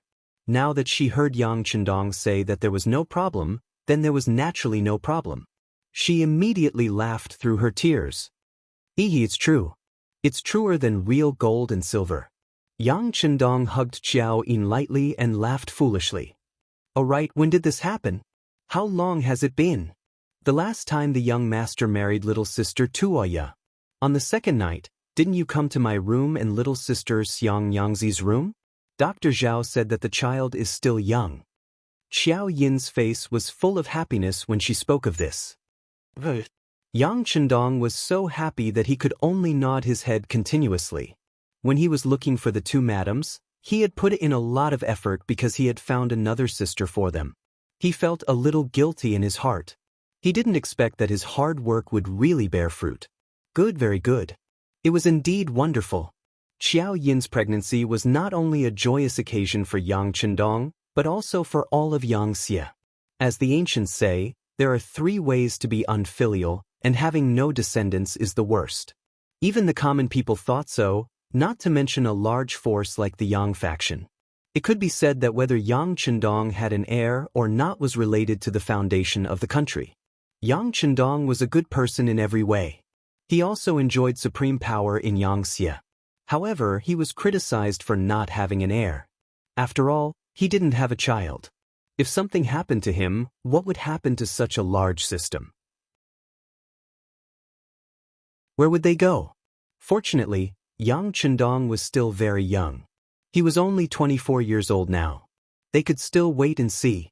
Otherwise, those old masters would probably consider sending him for a thorough examination. Now that Xiao Yin was pregnant, it was enough to prove that there was nothing wrong with Yang Chendong. This way, everyone's hearts could finally be put down. Yang Chendong returned, and the news of second madam's pregnancy quickly spread. Xiao Yin didn't let them say it before. First, she wanted to give the young master a surprise. Second, she wanted to see sixth master's thoughts. If Yang Chendong cared about Hu Yan's feelings, then she would definitely make the decision to abort the child. Among the madams, Xiao Yin regarded Yang Chendong as more important than her own life. As long as the young master was well, she was happy. As for her own thoughts, it didn't matter. Now that Yang Chendong had returned, it showed that he liked the child very much. The news naturally spread. Immediately, countless telegrams were sent out from Origin City. Countless officials lined up outside the Yang residence, requesting to meet and congratulate them. Beta Persei was the first to rush over. Although he was a servant of the Yang family, when the young master wasn't around, he didn't dare to casually enter the inner courtyard without orders. There were differences between men and women. Perhaps the young master wouldn't say anything, but someone might make a fuss about it. Young master, congratulations. As soon as he entered the courtyard and saw Yang Chendong, Beta Persei knelt down with a plop. At the same time, tears flowed from his eyes. They were tears of excitement and joy. As a person by Yang Chendong's side, he hoped more than anyone that the young master could have children as soon as possible. He had a little master or even a group of little masters. Alright, get up. Why are you crying as a man? Yang Chendong felt Beta Persei's loyalty. He excitedly helped him up and then laughed. The young master will have children in the future. How is it? Are you happy? I'm happy, I'm happy. Beta Persei nodded repeatedly without any pretense. Yang Chendong patted Beta Persei's shoulder and said emotionally, Alright, then I'll say something that will make you even happier. Step down from your position as the logistics division head and hand over the job to Yang Lu. You will continue to be by the young master's side in the future. He was used to working with Beta Persei. Even though Yang Si and Yang Lu did a good job, he still felt that something was missing. All right. Beta Persei nodded vigorously. Although being the logistics division head was impressive and everyone had to curry favor with him, compared to being able to be by the sixth young master's side, that was all bullshit. Well, go and tell Qiu Vi, Dao Xiao, and the others to guard the courtyard gate. Tell those who want to congratulate him to do their jobs well. The young master will be very happy and go do whatever you need to do. By the way, the scale of the guards should also be expanded. Now that we have enough manpower, you can ask the two captains to pick the best ones to expand the guards. Yang Chendong thought that the number of guards was only 100. They could handle some small matters, but when it came to major matters, they would still be weak. Therefore, he took advantage of this opportunity to choose a good number of elites during the training. Beta Persei agreed excitedly. He had been thinking about this matter for a long time, but since the young master did not say anything, he really did not know what to say. Young master, what scale do you think is suitable for the expansion? A guard team of 500 people. The strength of 1,000 people should be enough to ensure the usual safety. By the way, go and discuss with Jiang Ping. The security of the inner court should also be increased. What exactly is needed and how many people are needed will depend on what she says. Yang Chendong thought of Qiaoyin's pregnancy. This kind of thing would continue to happen in the future. The safety of the madam must also be protected. The number of female soldiers must also be increased. Yang Chendong was about to have a child. The news quickly spread, and the entire first city was bustling with noise and excitement for several days. After that, everything gradually returned to calm. At this moment, a message from the Security Bureau interrupted the peace. Not only that, but the entire logistics division's captive camp was filled with wails and cries. Tuachuo Hua died. He died on the road of escape. He was ambushed by the Walla's leader, Yes Hen. He, along with 3,000 elite cavalry and General Menk, all died in battle. According to witnesses, after Yes Hen made a mistake last time, he sent out 30,000 cavalry this time. However, even with 30,000 men fighting against 3,000 men, they still paid a heavy price. More than 10,000 men died in the battle, and the remaining 20,000 men were all injured. In the end, the battle lasted for 3 days and 3 nights, and everyone was exhausted to death. Tuarabuhua himself also died in the end. It was said that there were no less than 50 wounds on his body. With the death of Tuachuo Hua, the Tatar tribe was about to become a part of the history of the grasslands. They went from glory to decline. Although Tuachuo Hua was dead, his spirit was still there. The captives in the logistics division had always thought that one day, the Great Khan would come back. This way, they would have a place to be useful. Now that their hopes were dashed, many of them began to slack off. Some of them even went on a hunger strike, as if they wanted to live and die with the Great Khan. This was especially true for the 2,000 injured and sick people who were sent to the hospital. They wanted to get revenge on Yes Hen and almost caused a scene in the hospital. If the mercenaries did not appear in time, there would be a big problem. Among the captives, there were quite a number of Tatar soldiers. Naturally, the situation would not be small. The officers had no choice but to report the situation to Yang Chendong. Not long after, Beta Persei personally came out and brought Hubo from the captive camp to the Yang residence. In Yang Chendong's courtyard, in the pavilion in front of the fake mountain, Yang Chendong and Hubo sat opposite each other. In front of them was a stone table with a steaming hot tea in the middle. Beta Persei and the first guard captain Qiu Vi were staring at Hubo to prevent him from jumping up and attacking. Remove the shackles and shackles. Yang Chendong casually ordered Beta Persei as he demonstrated his skills in the art of tea ceremony. Young master, this person's strength is not ordinary. Beta Persei wanted to remind him of something. However, Yang Chendong said in an unquestionable tone, "What's wrong? Is it because the young master has not moved for a long time that you have no confidence in the young master?" Beta Persei was reminded of the young master's abnormal strength. He walked up and used the key to unlock the shackles, freeing Hubo. Now free of her shackles, Hubo rubbed her wrists and smiled. This tea was personally brewed by the Duke of Loyalty. It must be delicious. Ha! As he spoke, he picked up a teacup. His originally smiling face suddenly changed. Then, the teacup was shattered, and a sharp piece of porcelain fell into his hand. He quickly slashed it in front of Yang Chendong. Bang! A figure suddenly flew out. Before Beta Persei and Qiu Vi could react, Hubo's burly figure flew out and crashed into the courtyard, his face covered in dirt. Yang Chendong was still sitting there as before. He held a teacup and slowly tasted the tea. The tea is not bad.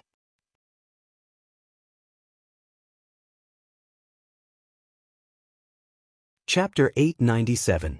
You're courting death. Beta Persei finally reacted. He snorted coldly and walked towards the courtyard. From the looks of it, he wanted to teach Hubo a lesson. Beta Persei, bring Hubo over and let him sit down. You and Xiao can just watch from afar. Yang Chendong raised his head slightly and ordered in an unquestionable tone. Beta Persei did not dare to disobey. He could only help Xiao carry Hubo and place him in front of Yang Chendong. Then, the two of them retreated far away and quietly watched everything unfold. Hubo sat down again. His face did not show any signs of defeat. On the contrary, he looked at Yang Chendong curiously and asked, "Your martial arts are very powerful."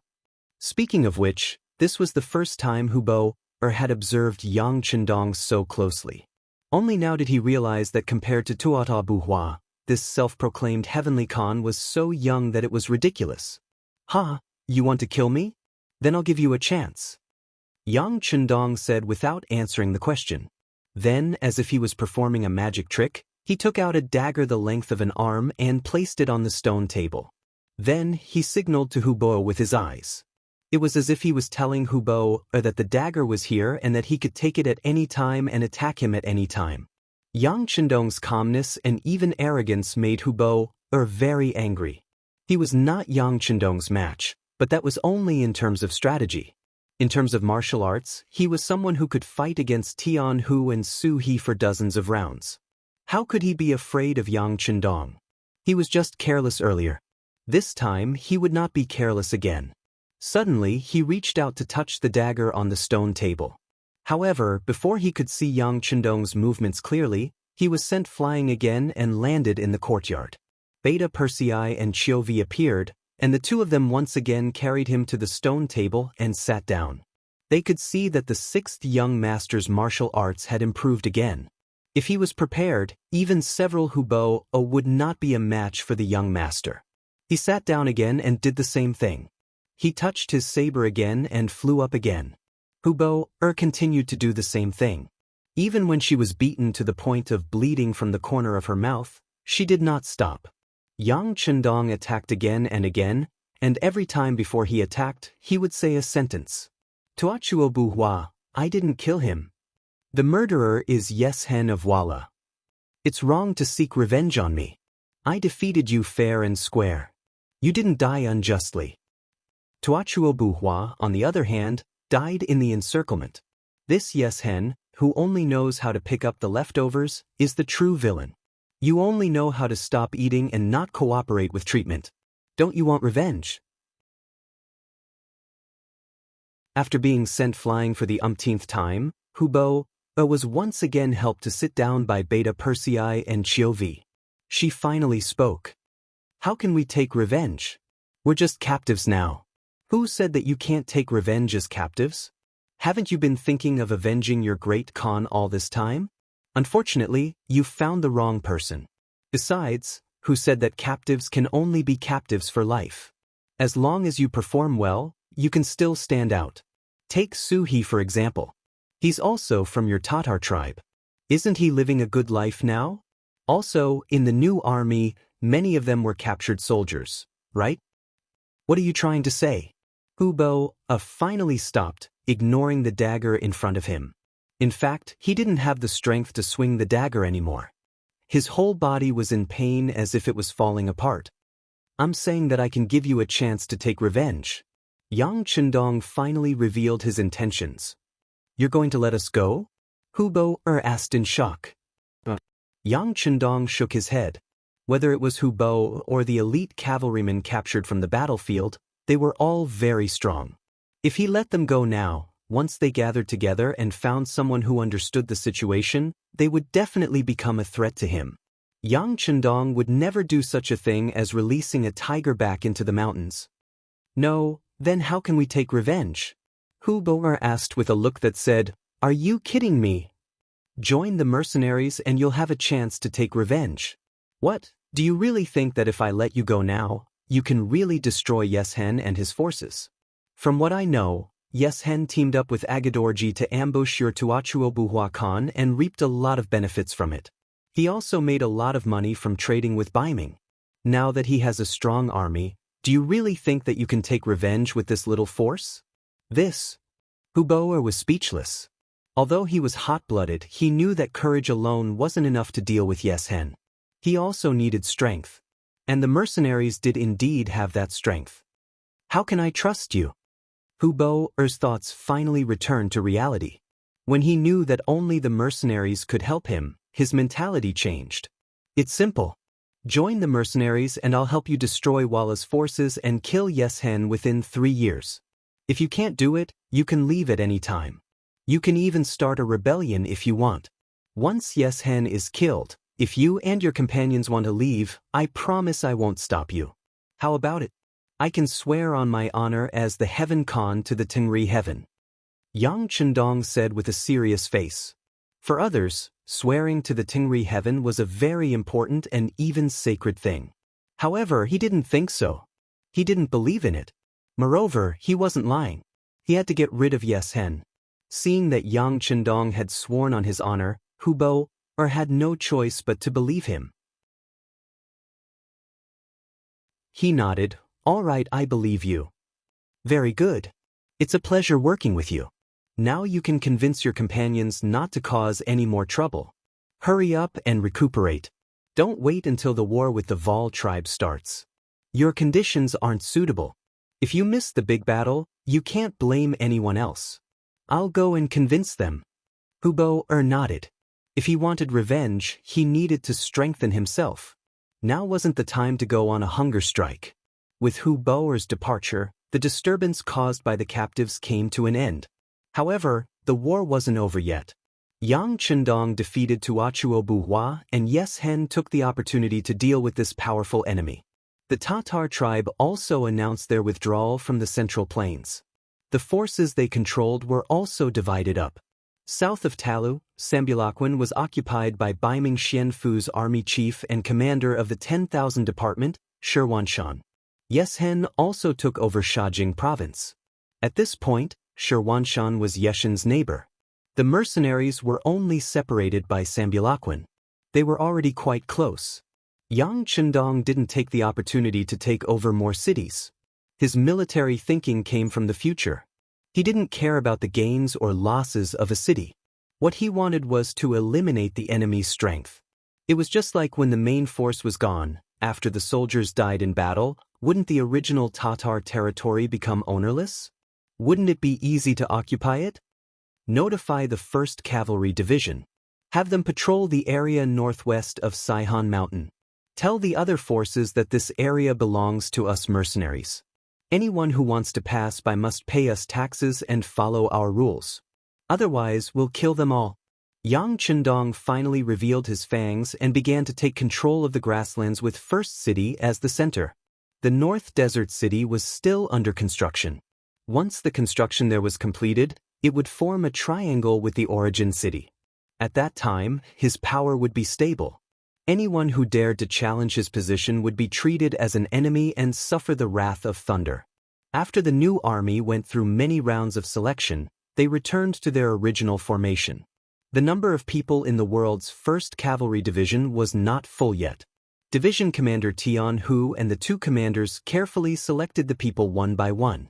They were determined to create the strongest army in the world just like their names. The construction of North Desert City was still going on in an orderly manner. With Yang Si in charge of the overall situation, everything was going smoothly.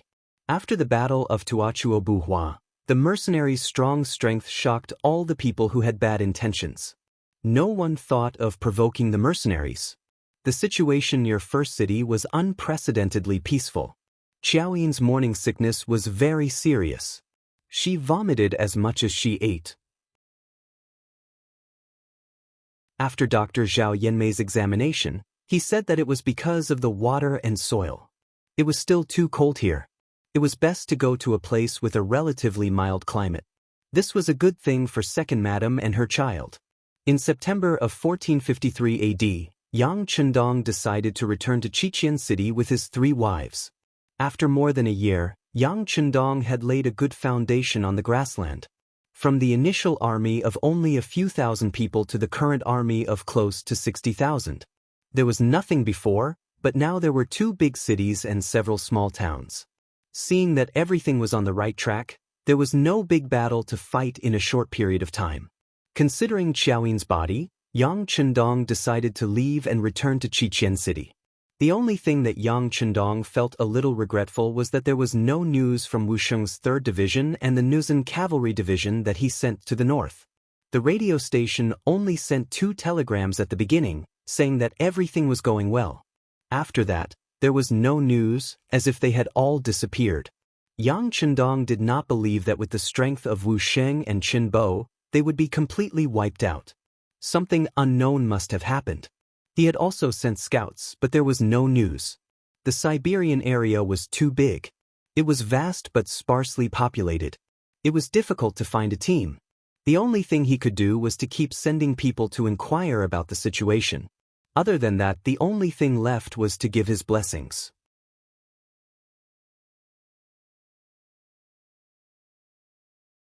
Chapter 898. Yang Chendong decided to leave, and Tiger's Mane stayed behind under his arrangement. In terms of political affairs, Yu Mian was his deputy, and in terms of military affairs, Spai was his deputy, so he could rest assured. After leaving Yangtze to build North Desert City and 6th Yang Chendong to manage the logistics team, Yang Chendong left the first city in mid-September with his 3 wives, Beta Persei, Wang Si, and the others, as well as the 2 guards and 3,200 members of the ferocious Tiger Regiment. When he left, Yang Chendong deliberately suppressed the news. He did not want everyone to know that he had left the first city. Although it was destined that he would not be able to hide it for long as he kept it a secret for 1 more day, he would be able to deter them for 1 more day. In order to prevent being discovered, the team left the city in the evening and set up camp 20 miles away from the first city. In the big tent, Yang Chendong accompanied the 3 wives to eat, and from time to time, there would be laughter. In the big tent at the side, Beta Persei was also enjoying the joy of eating and chatting with Kikij. Beta Persei and Kikij's marriage was reported to Yang Chendong, and after getting permission, they got married 7 days ago. It also became a grand occasion in the first city at that time. Not only did Tiger's Mane and a group of senior generals go, Tian Hu, the commander of the 1st Cavalry Division, Xiao Feng, the leader of the ferocious Tiger Regiment, Feng Liang, the director of the Security Bureau in the first city, and even Yang Si and the others rushed over from North Desert City to congratulate their boss on his wedding. Most importantly, the witness was powerful. It was actually Yang Chendong himself who personally witnessed their marriage. With this big sign, everyone who was able to participate in this event shared the glory of it. Not to mention, Beta Persei was also very popular. At one point, he had arranged more than 50 tables for the wedding banquet, and this was because those who were not of a high enough rank did not appear.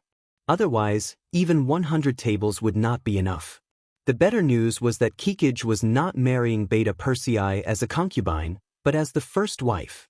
Speaking of this matter, he had to thank his younger brother, Ba Tuesday. It was precisely because of his good performance on the battlefield that he participated in the battle against the Tatar elite cavalry. Not only that, he killed 4 of the enemy's men. Not only that, he was promoted to a higher rank, he also promoted his older sister Kikij.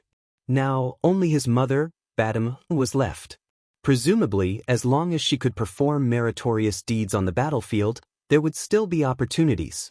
This was also the reason why Yang Chendong became the wedding officiate.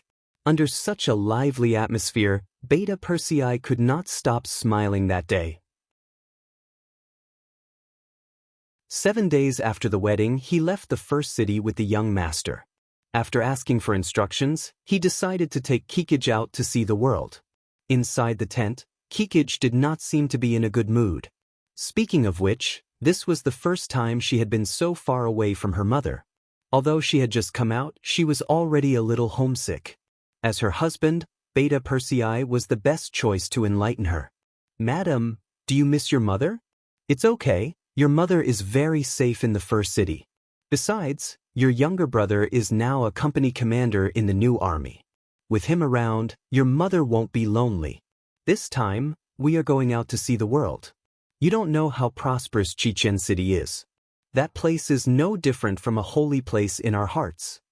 Tiger's Mane stretched out his hand and hugged Kikij in his arms, with a comforting expression on his face.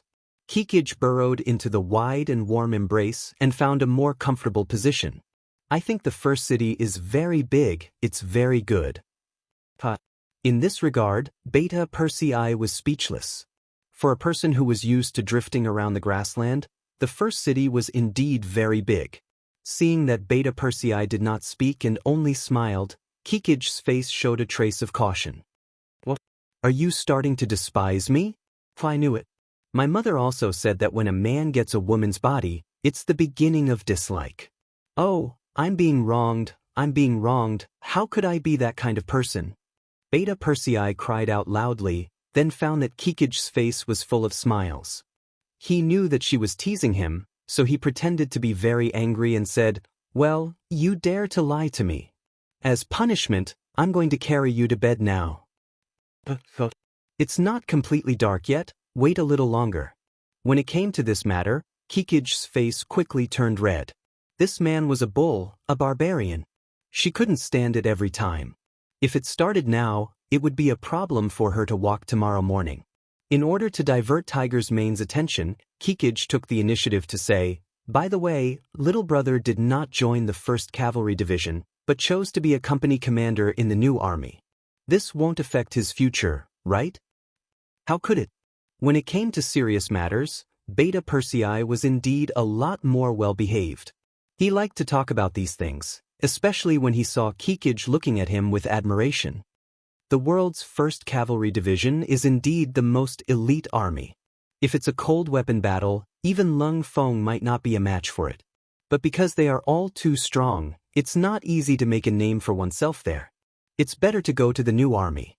Relatively speaking, the conditions for promotion there are much more relaxed. Besides, this is the intention of Tiger's Mane and Shibi. They first found Batu and persuaded him to stay. They also made a lot of promises, so it's impossible for them not to keep their word. They won't lie to Batu, right? You know that little brother is very honest. Kikij was still a little worried. To him, whether it was Tiger's Mane or Shibi, they were both important people. On the other hand, Beta Persei, who was beside him, was too close to him, so he didn't feel anything. They won't. Beta Persei patted his chest and promised. With my face, how could they not treat Batu well? Besides, little brother is not honest at all. He has a lot of ideas when he's in trouble. Who said that little brother is not honest? He's an honest person. A moment ago, she was looking at Beta Persei with admiration, but after hearing what he said, Kikij became unyielding again. I was wrong. Beta Persei understood the principles taught by the 6th young master. He didn't know how to reason with a woman. When he saw that the situation wasn't right, he immediately surrendered. This caused Kikij to laugh coquettishly. In the main tent a few dozen meters away, Yang Chendong was drinking horse milk wine and eating mutton with the 7th madam. Yang Chendong wasn't very interested in these things, but it was the madam's request. She also said that after leaving here, it would be difficult to eat such authentic food in the future, so he could only accompany her. War God, is second sister asleep? Just like how every madam had their own way of addressing Yang Chendong, Tuoya was used to addressing Yang Chendong in this way. She's asleep. People who are pregnant always like to sleep, hehe. When Xiao Yin was mentioned, Yang Chendong's face was filled with a happy smile. He was someone who was going to be a father, and Xiao Yin was now treated like a national treasure. In the past, there were only 4 maids serving her, but now there were twice as many, and 8 maids were serving her. Not only that, but Yang Chendong also gave her personal maid, Xing, a very high authority. Unless Xiao Yin was willing, no one was allowed to disturb her, not even the madams. This wasn't his intention to drive a wedge between the madams. In the future, he had watched many palace dramas, and there were many matters related to internal strife. Anything could happen. In the face of powerful interests, Any kind of friendship could change. Especially when Xiao Yin was pregnant with his first child. It was impossible to say that no one was jealous. In order to prevent any possible man-made accidents, the safest way was to take sufficient measures now. Although it would hurt some people's feelings once the rules were set, they could slowly get used to it in the future. Of course, all of this was only on the surface. Secretly, Yang Chendong also instructed Jiang Ping to pay special attention to Second Madam. The newly formed female guards were put to good use. Once they discovered someone with ill intentions, they could directly take them down without asking for permission. With this hidden hand, Yang Chendong's heart could finally relax a lot. War God, when we have a child in the future, will you protect me like how you protect second sister? Tuoya could feel Yang Chendong's nervousness. She could understand this point. Her background as a princess allowed her to understand some things too early. Because of this, she didn't have any intention of blaming Yang Chendong. On the contrary, she was very supportive. Of course, you are my wife. Your safety is naturally the most important. Yang Chendong was very casual, but his tone was very firm. That's great. Tuoya nodded contentedly. Oh, by the way, tell me about the other sisters. You know that we're about to meet each other, so we should know in advance what to pay attention to. Otherwise, it won't look good if we make a fool of ourselves. But Yang Chendong really wanted to push the task to fourth madam, Lady Xiang. However, when he thought about how Tuoya had already left her hometown to follow him, if he rejected such a small matter, who knew if she would be sad? On the battlefield, Yang Chendong was the strategist. No matter how strong the enemy was, he wouldn't be afraid. However, in front of the other madams, his general's demeanor had long disappeared. Other than doting, there was only affection left. She waited for Yang Chendong to speak for 2 hours. When it was already late at night, he became careless. Tuoya's face was flushed red under the candlelight. When she thought of what was going to happen next, she said softly, "Call fourth elder sister over. I can't handle it alone." Okay. Seeing that Tuoya had already gotten used to accompanying him with the other sisters, Yang Chendong was very happy. This was also a way to promote the friendship between the sisters. The next morning, the group set off as usual after breakfast. Everyone seemed to be in a good mood. This kind of process where they didn't have to think about fighting and only had to travel slowly was a great way to improve the relationship between everyone.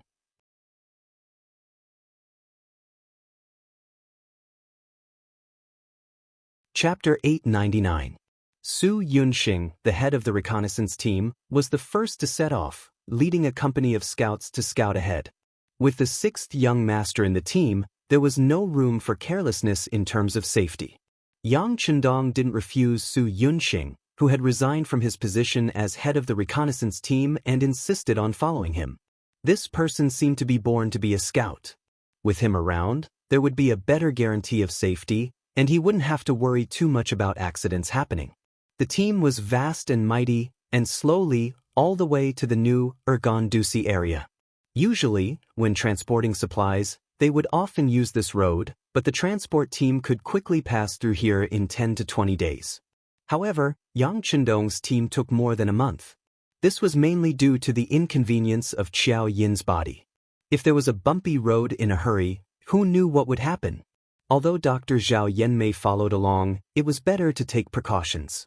In this way, the army stopped and walked until the beginning of October, when they finally arrived at Seatown. There were already more than 30 ships waiting here.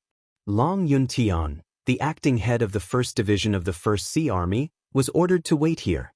When he saw the vast and mighty team coming from afar, he led the team and waited until the convoy approached. When Yang Chendong walked over, accompanied by Beta Persei and the guards, Long Yuntian led a group of officers to greet him. Greetings, 6th young master. Long Yuntian, acting head of the 1st Division, is waiting here for orders. Good, make the arrangements, everyone get on the ship. Yang Chendong reached out and patted Long Yuntian's shoulder. Facing this familiar person, Yang Chendong smiled with satisfaction. But in the process of patting the shoulder, the expressions of some of the officers of the 1st Division changed. and their bodies tensed up a lot at this moment. Long Yuntian, who was patted on the shoulder, blushed and was very excited. He was stunned for a moment before he remembered something. He hurriedly turned around and continued to introduce, "Sixth young master, these are the officers of our new regiment. This is our new political commissar, Su Hao."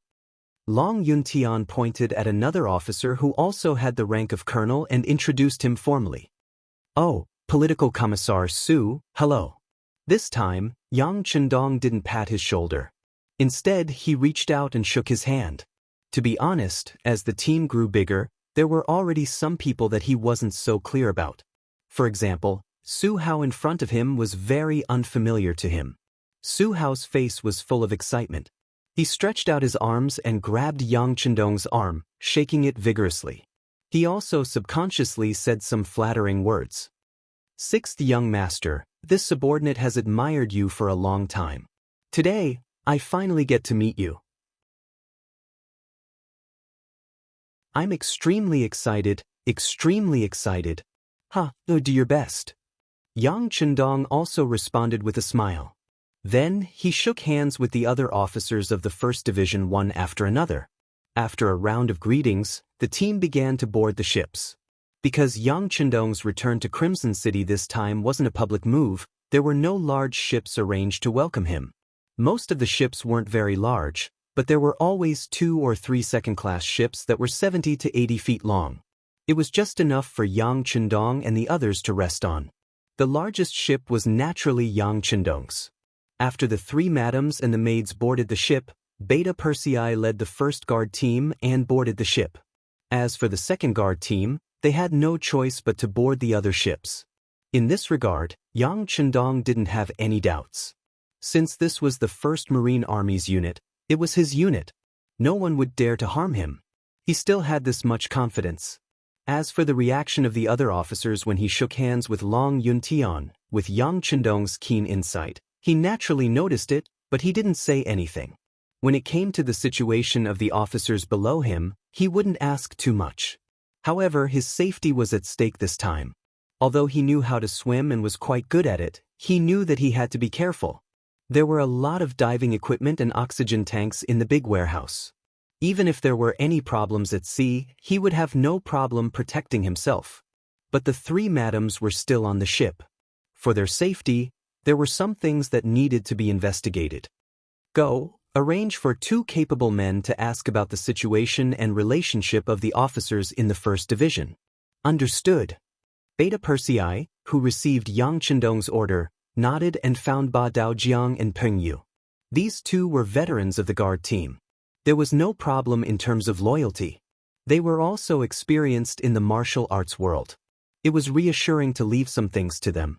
After the team boarded the ship, the acting commander, Long Yuntian, immediately ordered the ship to set sail. The fleet then put away the anchor and set sail straight to the south. When they first boarded the ship, everything was so fresh, especially when they looked around, the sea and the sky were the same color. It was very spectacular. This made the 4th madam, Lady Xiang, and the 7th madam, Tuoya, who had never seen the sea before, very excited. But after a long time, the scenery was the same every day. Even the best scenery would have a day when they got tired of it. Yang Chendong had no choice but to play cards with the 3 madams in the ship's lounge. It was a happy and harmonious atmosphere. After a few days of sailing, the ship was finally no longer lonely. They could see other ships in the distance, but because of the distance, they didn't have much contact with each other. When Yang Chendong heard Beta Persei's report, he stood on the bow and looked into the distance with binoculars. He saw the ship with the North Korean flag. Putting down the binoculars, Yang Chendong looked thoughtful and said to Beta Persei, "Go, call Long Yuntian here." Soon, Long Yuntian appeared, and Yang Chendong's question followed. "The North Korean Navy is not far away. Do they often appear here?" "I don't know." Long Yuntian shook his head with an ugly expression. This time, without waiting for Yang Chendong to ask anything, Beta Persei said with dissatisfaction, "You don't know. Have you never made this trip before?" "No, this is the first time I've made this trip." Oh yes, when I passed by here, it seems that there are ships nearby. With a red face, Long Yuntian explained hesitantly. Okay, you can go down first. Yang Chendong raised his hand and dismissed Long Yuntian. Yang Chendong fell into deep thought as he looked at his departing figure. Beta Persei, what about the information I asked you to send? There's no news yet, but soon. The Navy soldiers here are very principled. It's not so easy to get information. It will take a little time. This time, it was Beta Persei's expression that was unnatural. There's no other way. If the task assigned by the sixth young master was not performed well, anyone would have an ugly expression. There's no hurry. There are still more than 20 days from here to Husung City. It should be enough. It's just that the existence of the North Korean Navy in front of us is a hidden danger. Right now, Beiming doesn't have a navy, so they don't pose any threat to us. However, this is our supply route to Shurching. If the North Korean Navy decides to attack us one day, then the situation won't be good. Well, take note of this matter and remind me when we return to Rezin City's marine headquarters. Yes, young master. Tiger's Mane nodded and agreed. This seems to be a small episode. Yang Chendong didn't care too much about it, but Tiger's Mane stepped up the security work of the guards. He always had a strange feeling that the situation seemed to be wrong, but he couldn't tell what was wrong, so he could only strengthen his own defense to prevent unexpected things from happening. It's a pity that this is not on land. In case of an accident, he can't contact the second guard and Commander Xiao Feng's Tiger Regiment.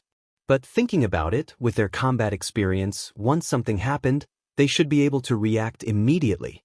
Beta Persei's nerves became nervous, and he was a little absent-minded even when he was accompanying Kikich. The days passed like this until 20 days later, they finally arrived at the sea area of Husung City. Only then did he relax a lot, and at this time, Badao Jiang and Pringyu, who were sent to inquire about the matter, finally came to report. For more than 20 days, the two ate and lived with the Navy warriors and worked hard to make friends with them. Finally, they figured out the situation of the first group. This time, they came to report to Beta Persei. Half an hour later, Beta Persei came to the main cabin where Yang Chendong was and reported the situation in detail. Young Master, Husung City has investigated many people and many things. Long Yuntian is one of the people who has been judged to be problematic. Beta Persei reported while paying attention to Yang Chendong's expression. Long Yuntian has a problem? What's the problem? Even if you know that he has a problem, why did Gao Xiong send him to pick me up? What does this mean? Yang Chendong was also a little confused, but it could be seen that he was somewhat angry. Yes, young master, this is the problem. Long Yuntian's problem is that he was not careful when inspecting the goods at sea, and that batch of goods happened to be one of the goods that Yang Taizhu smuggled out at that time.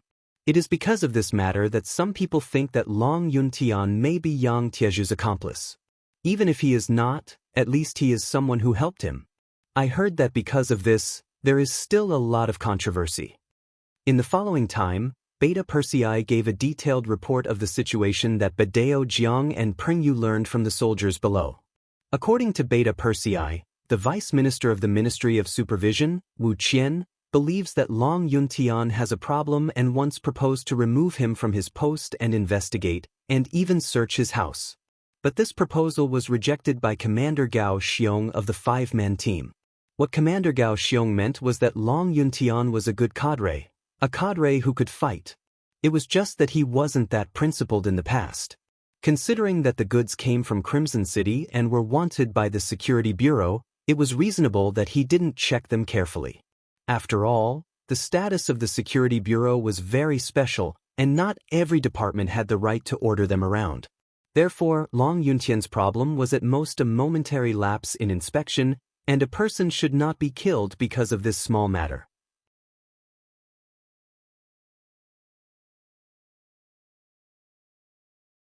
Chapter 900. Since then, the two of them had never found a way to solve Long Yuntian's problem. But soon, there was an impact.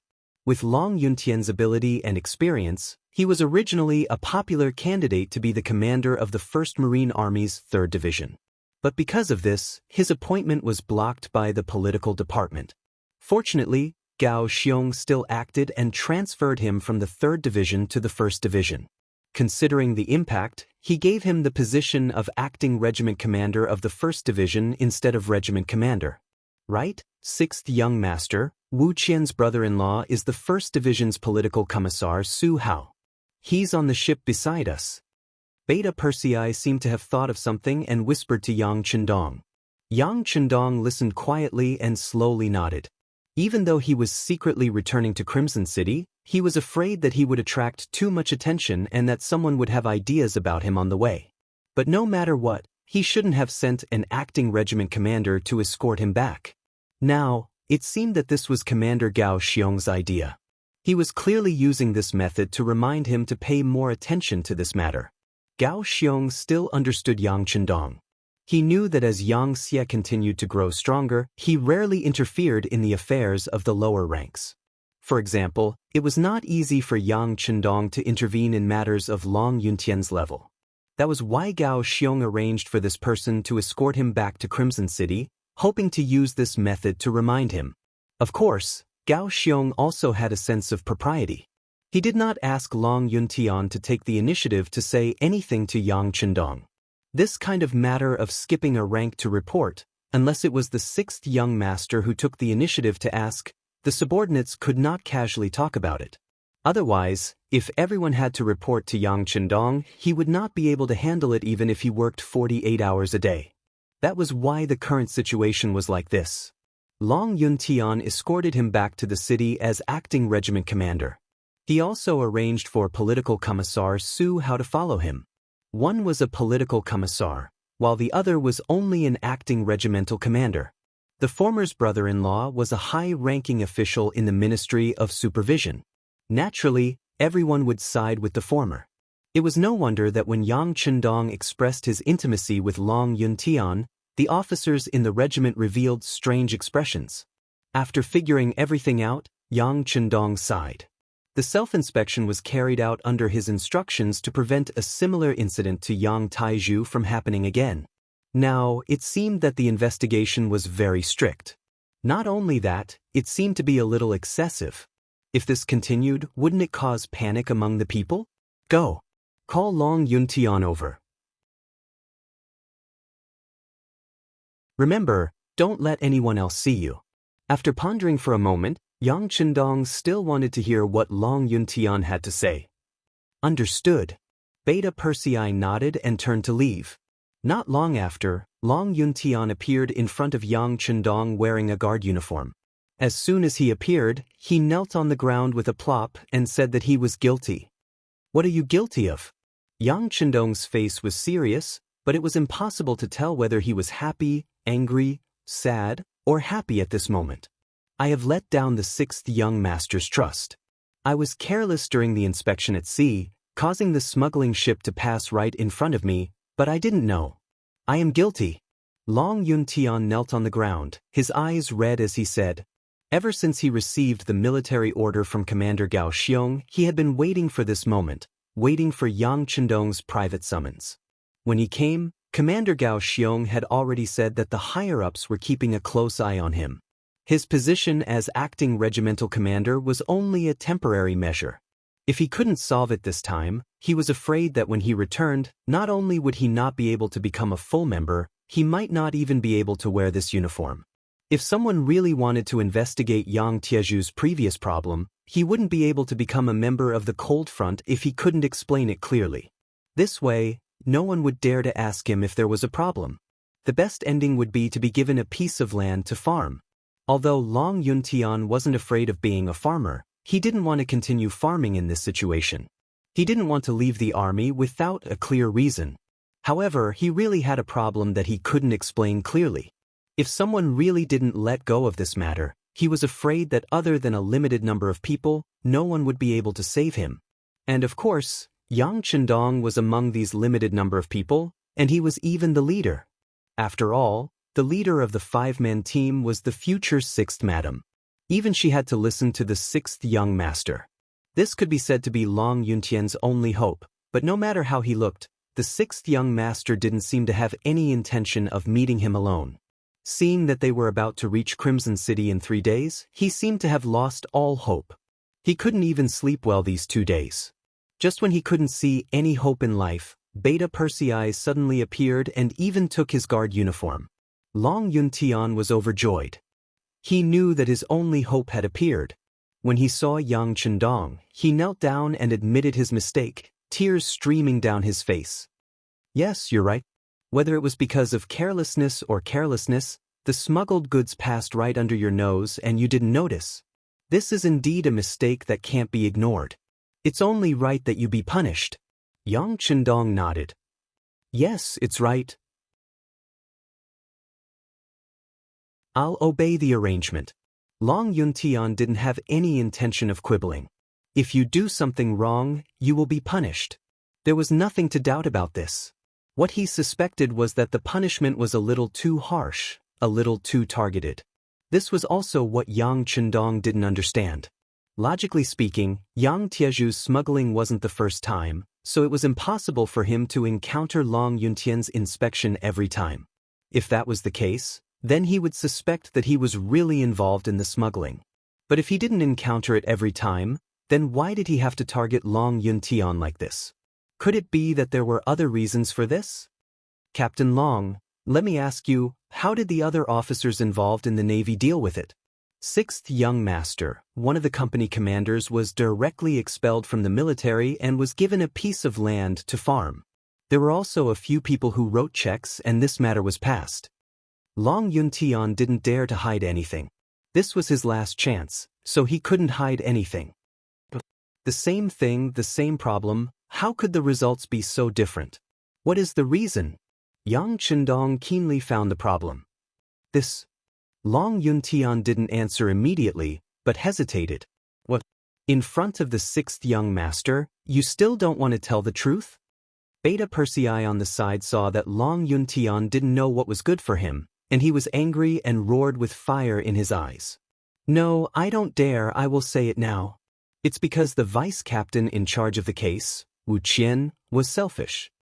Knowing that he couldn't hesitate at this time, Long Yuntian threw caution to the wind and said, Bastard, you can't talk about this kind of thing. Do you have evidence? Yang Chendong frowned after listening. When it came to a vice captain, he couldn't help but be cautious. In particular, Luan Xiaoyu mentioned Wu Qian's name more than once in the telegram, saying that this person's workability was very good, impartial, and he was the main force in this inspection operation. This time, when he returned to Qixing City, Yang Chendong originally planned to meet this person. If this person was indeed outstanding, he could be put in an important position. But now, Long Yuntian actually said that Wu Qian was selfish, which made him take it seriously. There is no evidence. Long Yuntian knelt on the ground and shook his head. Everything was told to me by Xie Kuan, the assistant to Vice Captain Wu. At that time, there was a rumor that I might be the commander of the 3rd Division of the 1st Sea Army. This Xie Kuan came to me and said that Su Hao, Vice Captain Wu's brother-in-law, is now a lieutenant colonel in the Navy. He wanted to see if I could consider giving him a real position and let him be the commander of the 1st Regiment of the 3rd Division. If he couldn't, he could choose one of the 3 regiments of the 1st Division to be the commander. I knew that Su Hao had some ability, but he wasn't qualified to be the commander of a regiment, so I refused. Soon after, someone began to investigate me and said that I made a mistake in the inspection work in the coastal defense. Long Yuntian was still speaking slowly, and Yang Chendong could be considered to have a preliminary understanding of the matter.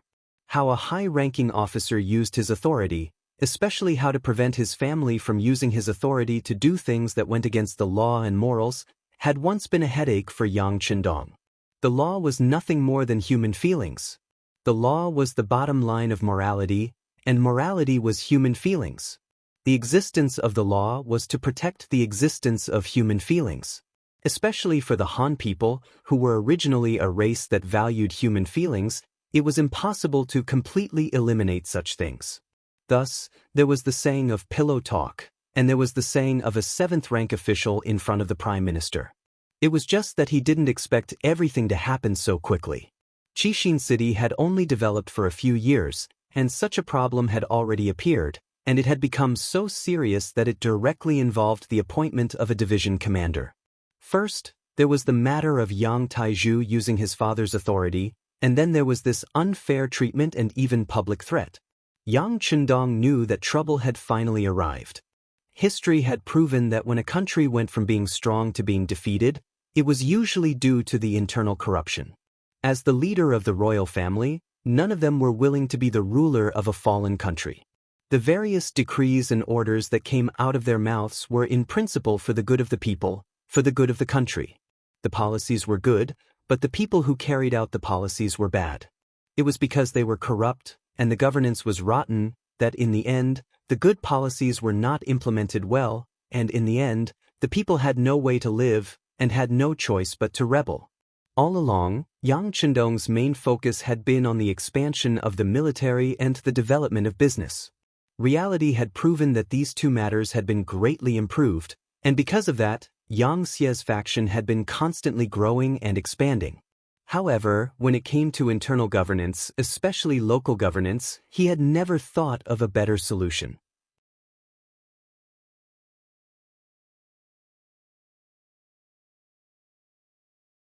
Chapter 901. He had thought of doing things according to the democracy of later generations, but now it was the great Ming dynasty. The people who had been ruled by a feudal society for many years would not be able to adapt to democracy. Of course, he could also use his supreme authority to force it. But if that was the case, not to mention the new problems that would arise internally, once democracy was established, would the people agree to his continued expansion of power? The people were peace-loving. As long as their lives were good, they would be satisfied. How could they possibly support the expansion? If that really happened, they would really be shooting themselves in the foot. In order to achieve the unprecedented ideal in his heart, Yang Chendong must centralize power in the central government, or even in himself. For this reason, he would accept the infamy of being a warmonger and a butcher. But in this way, how to manage his own internal affairs and make them invulnerable became the most important thing at the moment. It was even a problem that must be solved. Sixth young master, the company commander who was fired, was also blackmailed. I heard that the company commander has a very beautiful wife who was fancied by Xie Kuan's assistant.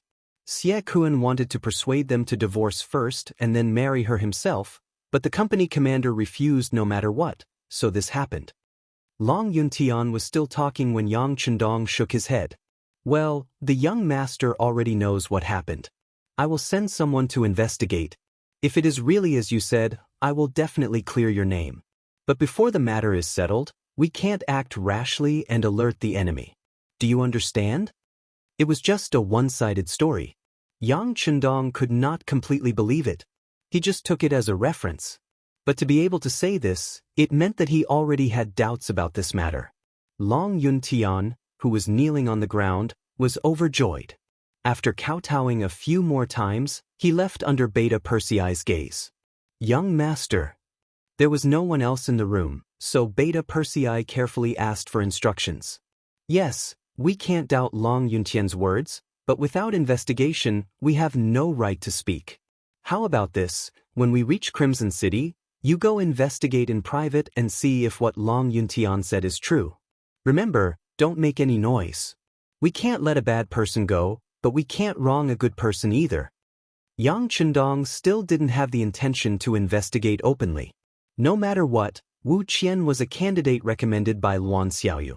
Based on this, he couldn't make a decision without conclusive evidence. Okay. Beta Persei nodded, indicating that he had noted it down. Other than Beta Persei and a few core guards, no one knew about Long Yuntian's secret meeting with Yang Chendong. Another day passed as if nothing had happened. This morning, Long Yuntian came to report that if everything went smoothly, they would be able to reach Crimson City the next day.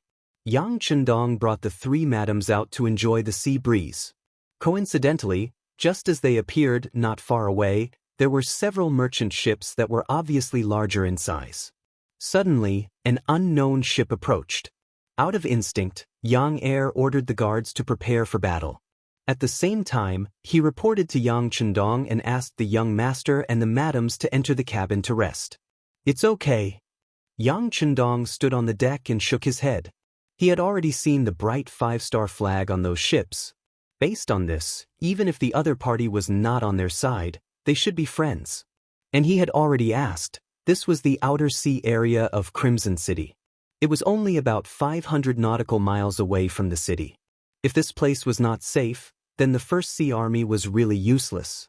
Of course, there was another main reason why Yang Chendong made this judgment. That was, he did not see the panic on the soldiers of the 1st Regiment of the 1st Division. Presumably, they should know about this caravan, or perhaps they should know and be familiar with who they are. The facts confirmed Yang Chendong's thoughts. When the distance between the two sides was less than 10 nautical miles, the other side actually sent a small boat to approach them. It was at this time, with the help of binoculars, Yang Chendong saw that the small group of people were actually blonde Western foreigners. How the hell did they grow up to look like this? Beta Persei looked at the foreigners that appeared through the binoculars and was very curious. While cursing, he called the acting commander, Long Yuntian, and asked, "Who are they? What are they doing? Don't they know who is on the ship? Inform them and tell them not to come close." Long Yuntian nodded repeatedly, then went to the bow of the ship and personally commanded the flag bearers to signal the other ship not to come close. At the same time, after consulting Yang Chendong, he fired a shot. The shell landed right in front of the small boat, setting off a monstrous wave. After the shot was fired, the other party's small boat stopped. After seeing the contents of the flag signal sent by Long Yuntian, they replied that they have no malicious intentions. They just want to ask if Long Yuntian has anything to sell. They are willing to pay a high price for it. Tell them no, tell them to stay away. Otherwise, sink them all and throw them into the sea to feed the fish. Beta Persei said angrily, then walked to Yang Chendong and reported the situation. Call Long Yuntian over. Yang Chendong was interested in this merchant ship that suddenly appeared. He believed that the other party did not know the importance of him and his group on the ship. The reason why they did this was probably not the first time. They wanted to come over, but it was just a habit and they wanted to try their luck. Long Yuntian was quickly called in front of Yang Chendong, and the matter about the merchant ship quickly came to a conclusion. This was indeed a merchant ship team. They belonged to a force called the Kingdom of Portugal, and they did want to trade with them. Countless facts had proven that mercenary fleets often had good things that could not be bought or seen outside. Merchants pursued profit, and they just wanted to complete a transaction. After receiving a serious warning from Long Yuntian, they had already retreated. Portugal. The corners of Yang Chendong's mouth curled into a smile. In this era, the Kingdom of Portugal was still very powerful. They were once glorious in this era, together with Spain. In history, after more than 20 years, the Portuguese finally occupied the northern Moroccan city of Tangier, which had been competing with Spain for a long time. They would develop even more powerful. In history, the Portuguese fleet should not have discovered the Great Ming Dynasty. It was through the efforts of generations of seafarers that they truly opened the world between the East and the West. Among them, there were people like Magellan and Galileo. However, in this life, because Gao Xiong and the others had obtained the map given by Yang Chendong, they had gone to the West first. As a result, they had accelerated their contact with the Western world, which was why they had appeared in this sea area so early. Do they usually do this? Will they also stop ships halfway to buy things? Yang Chendong looked at Long Yuntian and asked a key question. Yes, they often do this. But we will not trade with them. The Navy has Navy regulations. They can't stop ships without orders, so their actions have no meaning. However, even though they have not succeeded even once, they still continue to do so. I really don't know what to say about their perseverance. Long Yuntian quickly gave an answer to this question. Okay, I know. Yang Chendong nodded. He was still reassured by the Navy style. But letting them be so close to Kiosk City is not a good thing. It seems that it is necessary to arrange for Gao Xiong to talk to them. While he can sell them some things at a high price, he can also test their attitude and learn more about the situation in the West. This will play a very important role in the future expedition there.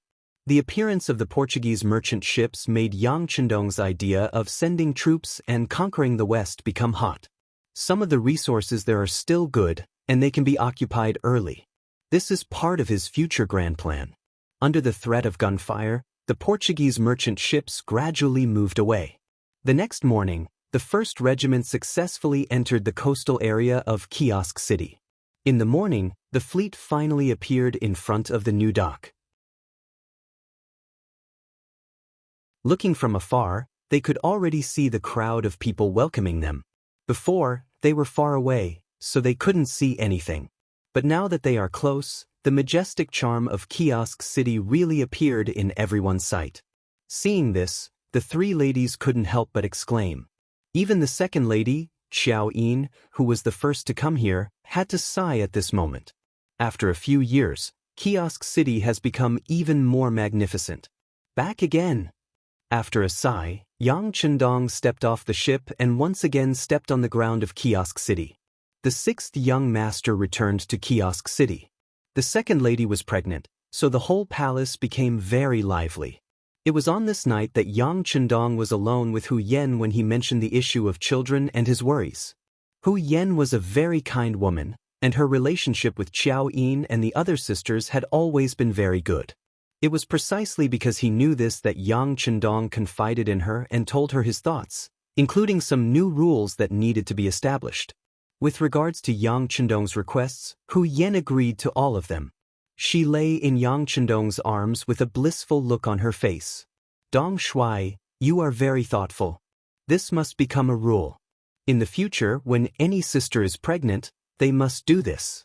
I will also set myself as an example. Unless 2nd sister allows me to go over, I will definitely not casually step into her courtyard. It's been hard on you. Yang Chendong was touched by Hu Yan's kindness and gently stroked her arm. You're tuning in to the Wang Lin's Journey YouTube channel. Don't forget to subscribe and join us on this journey to catch the most captivating stories.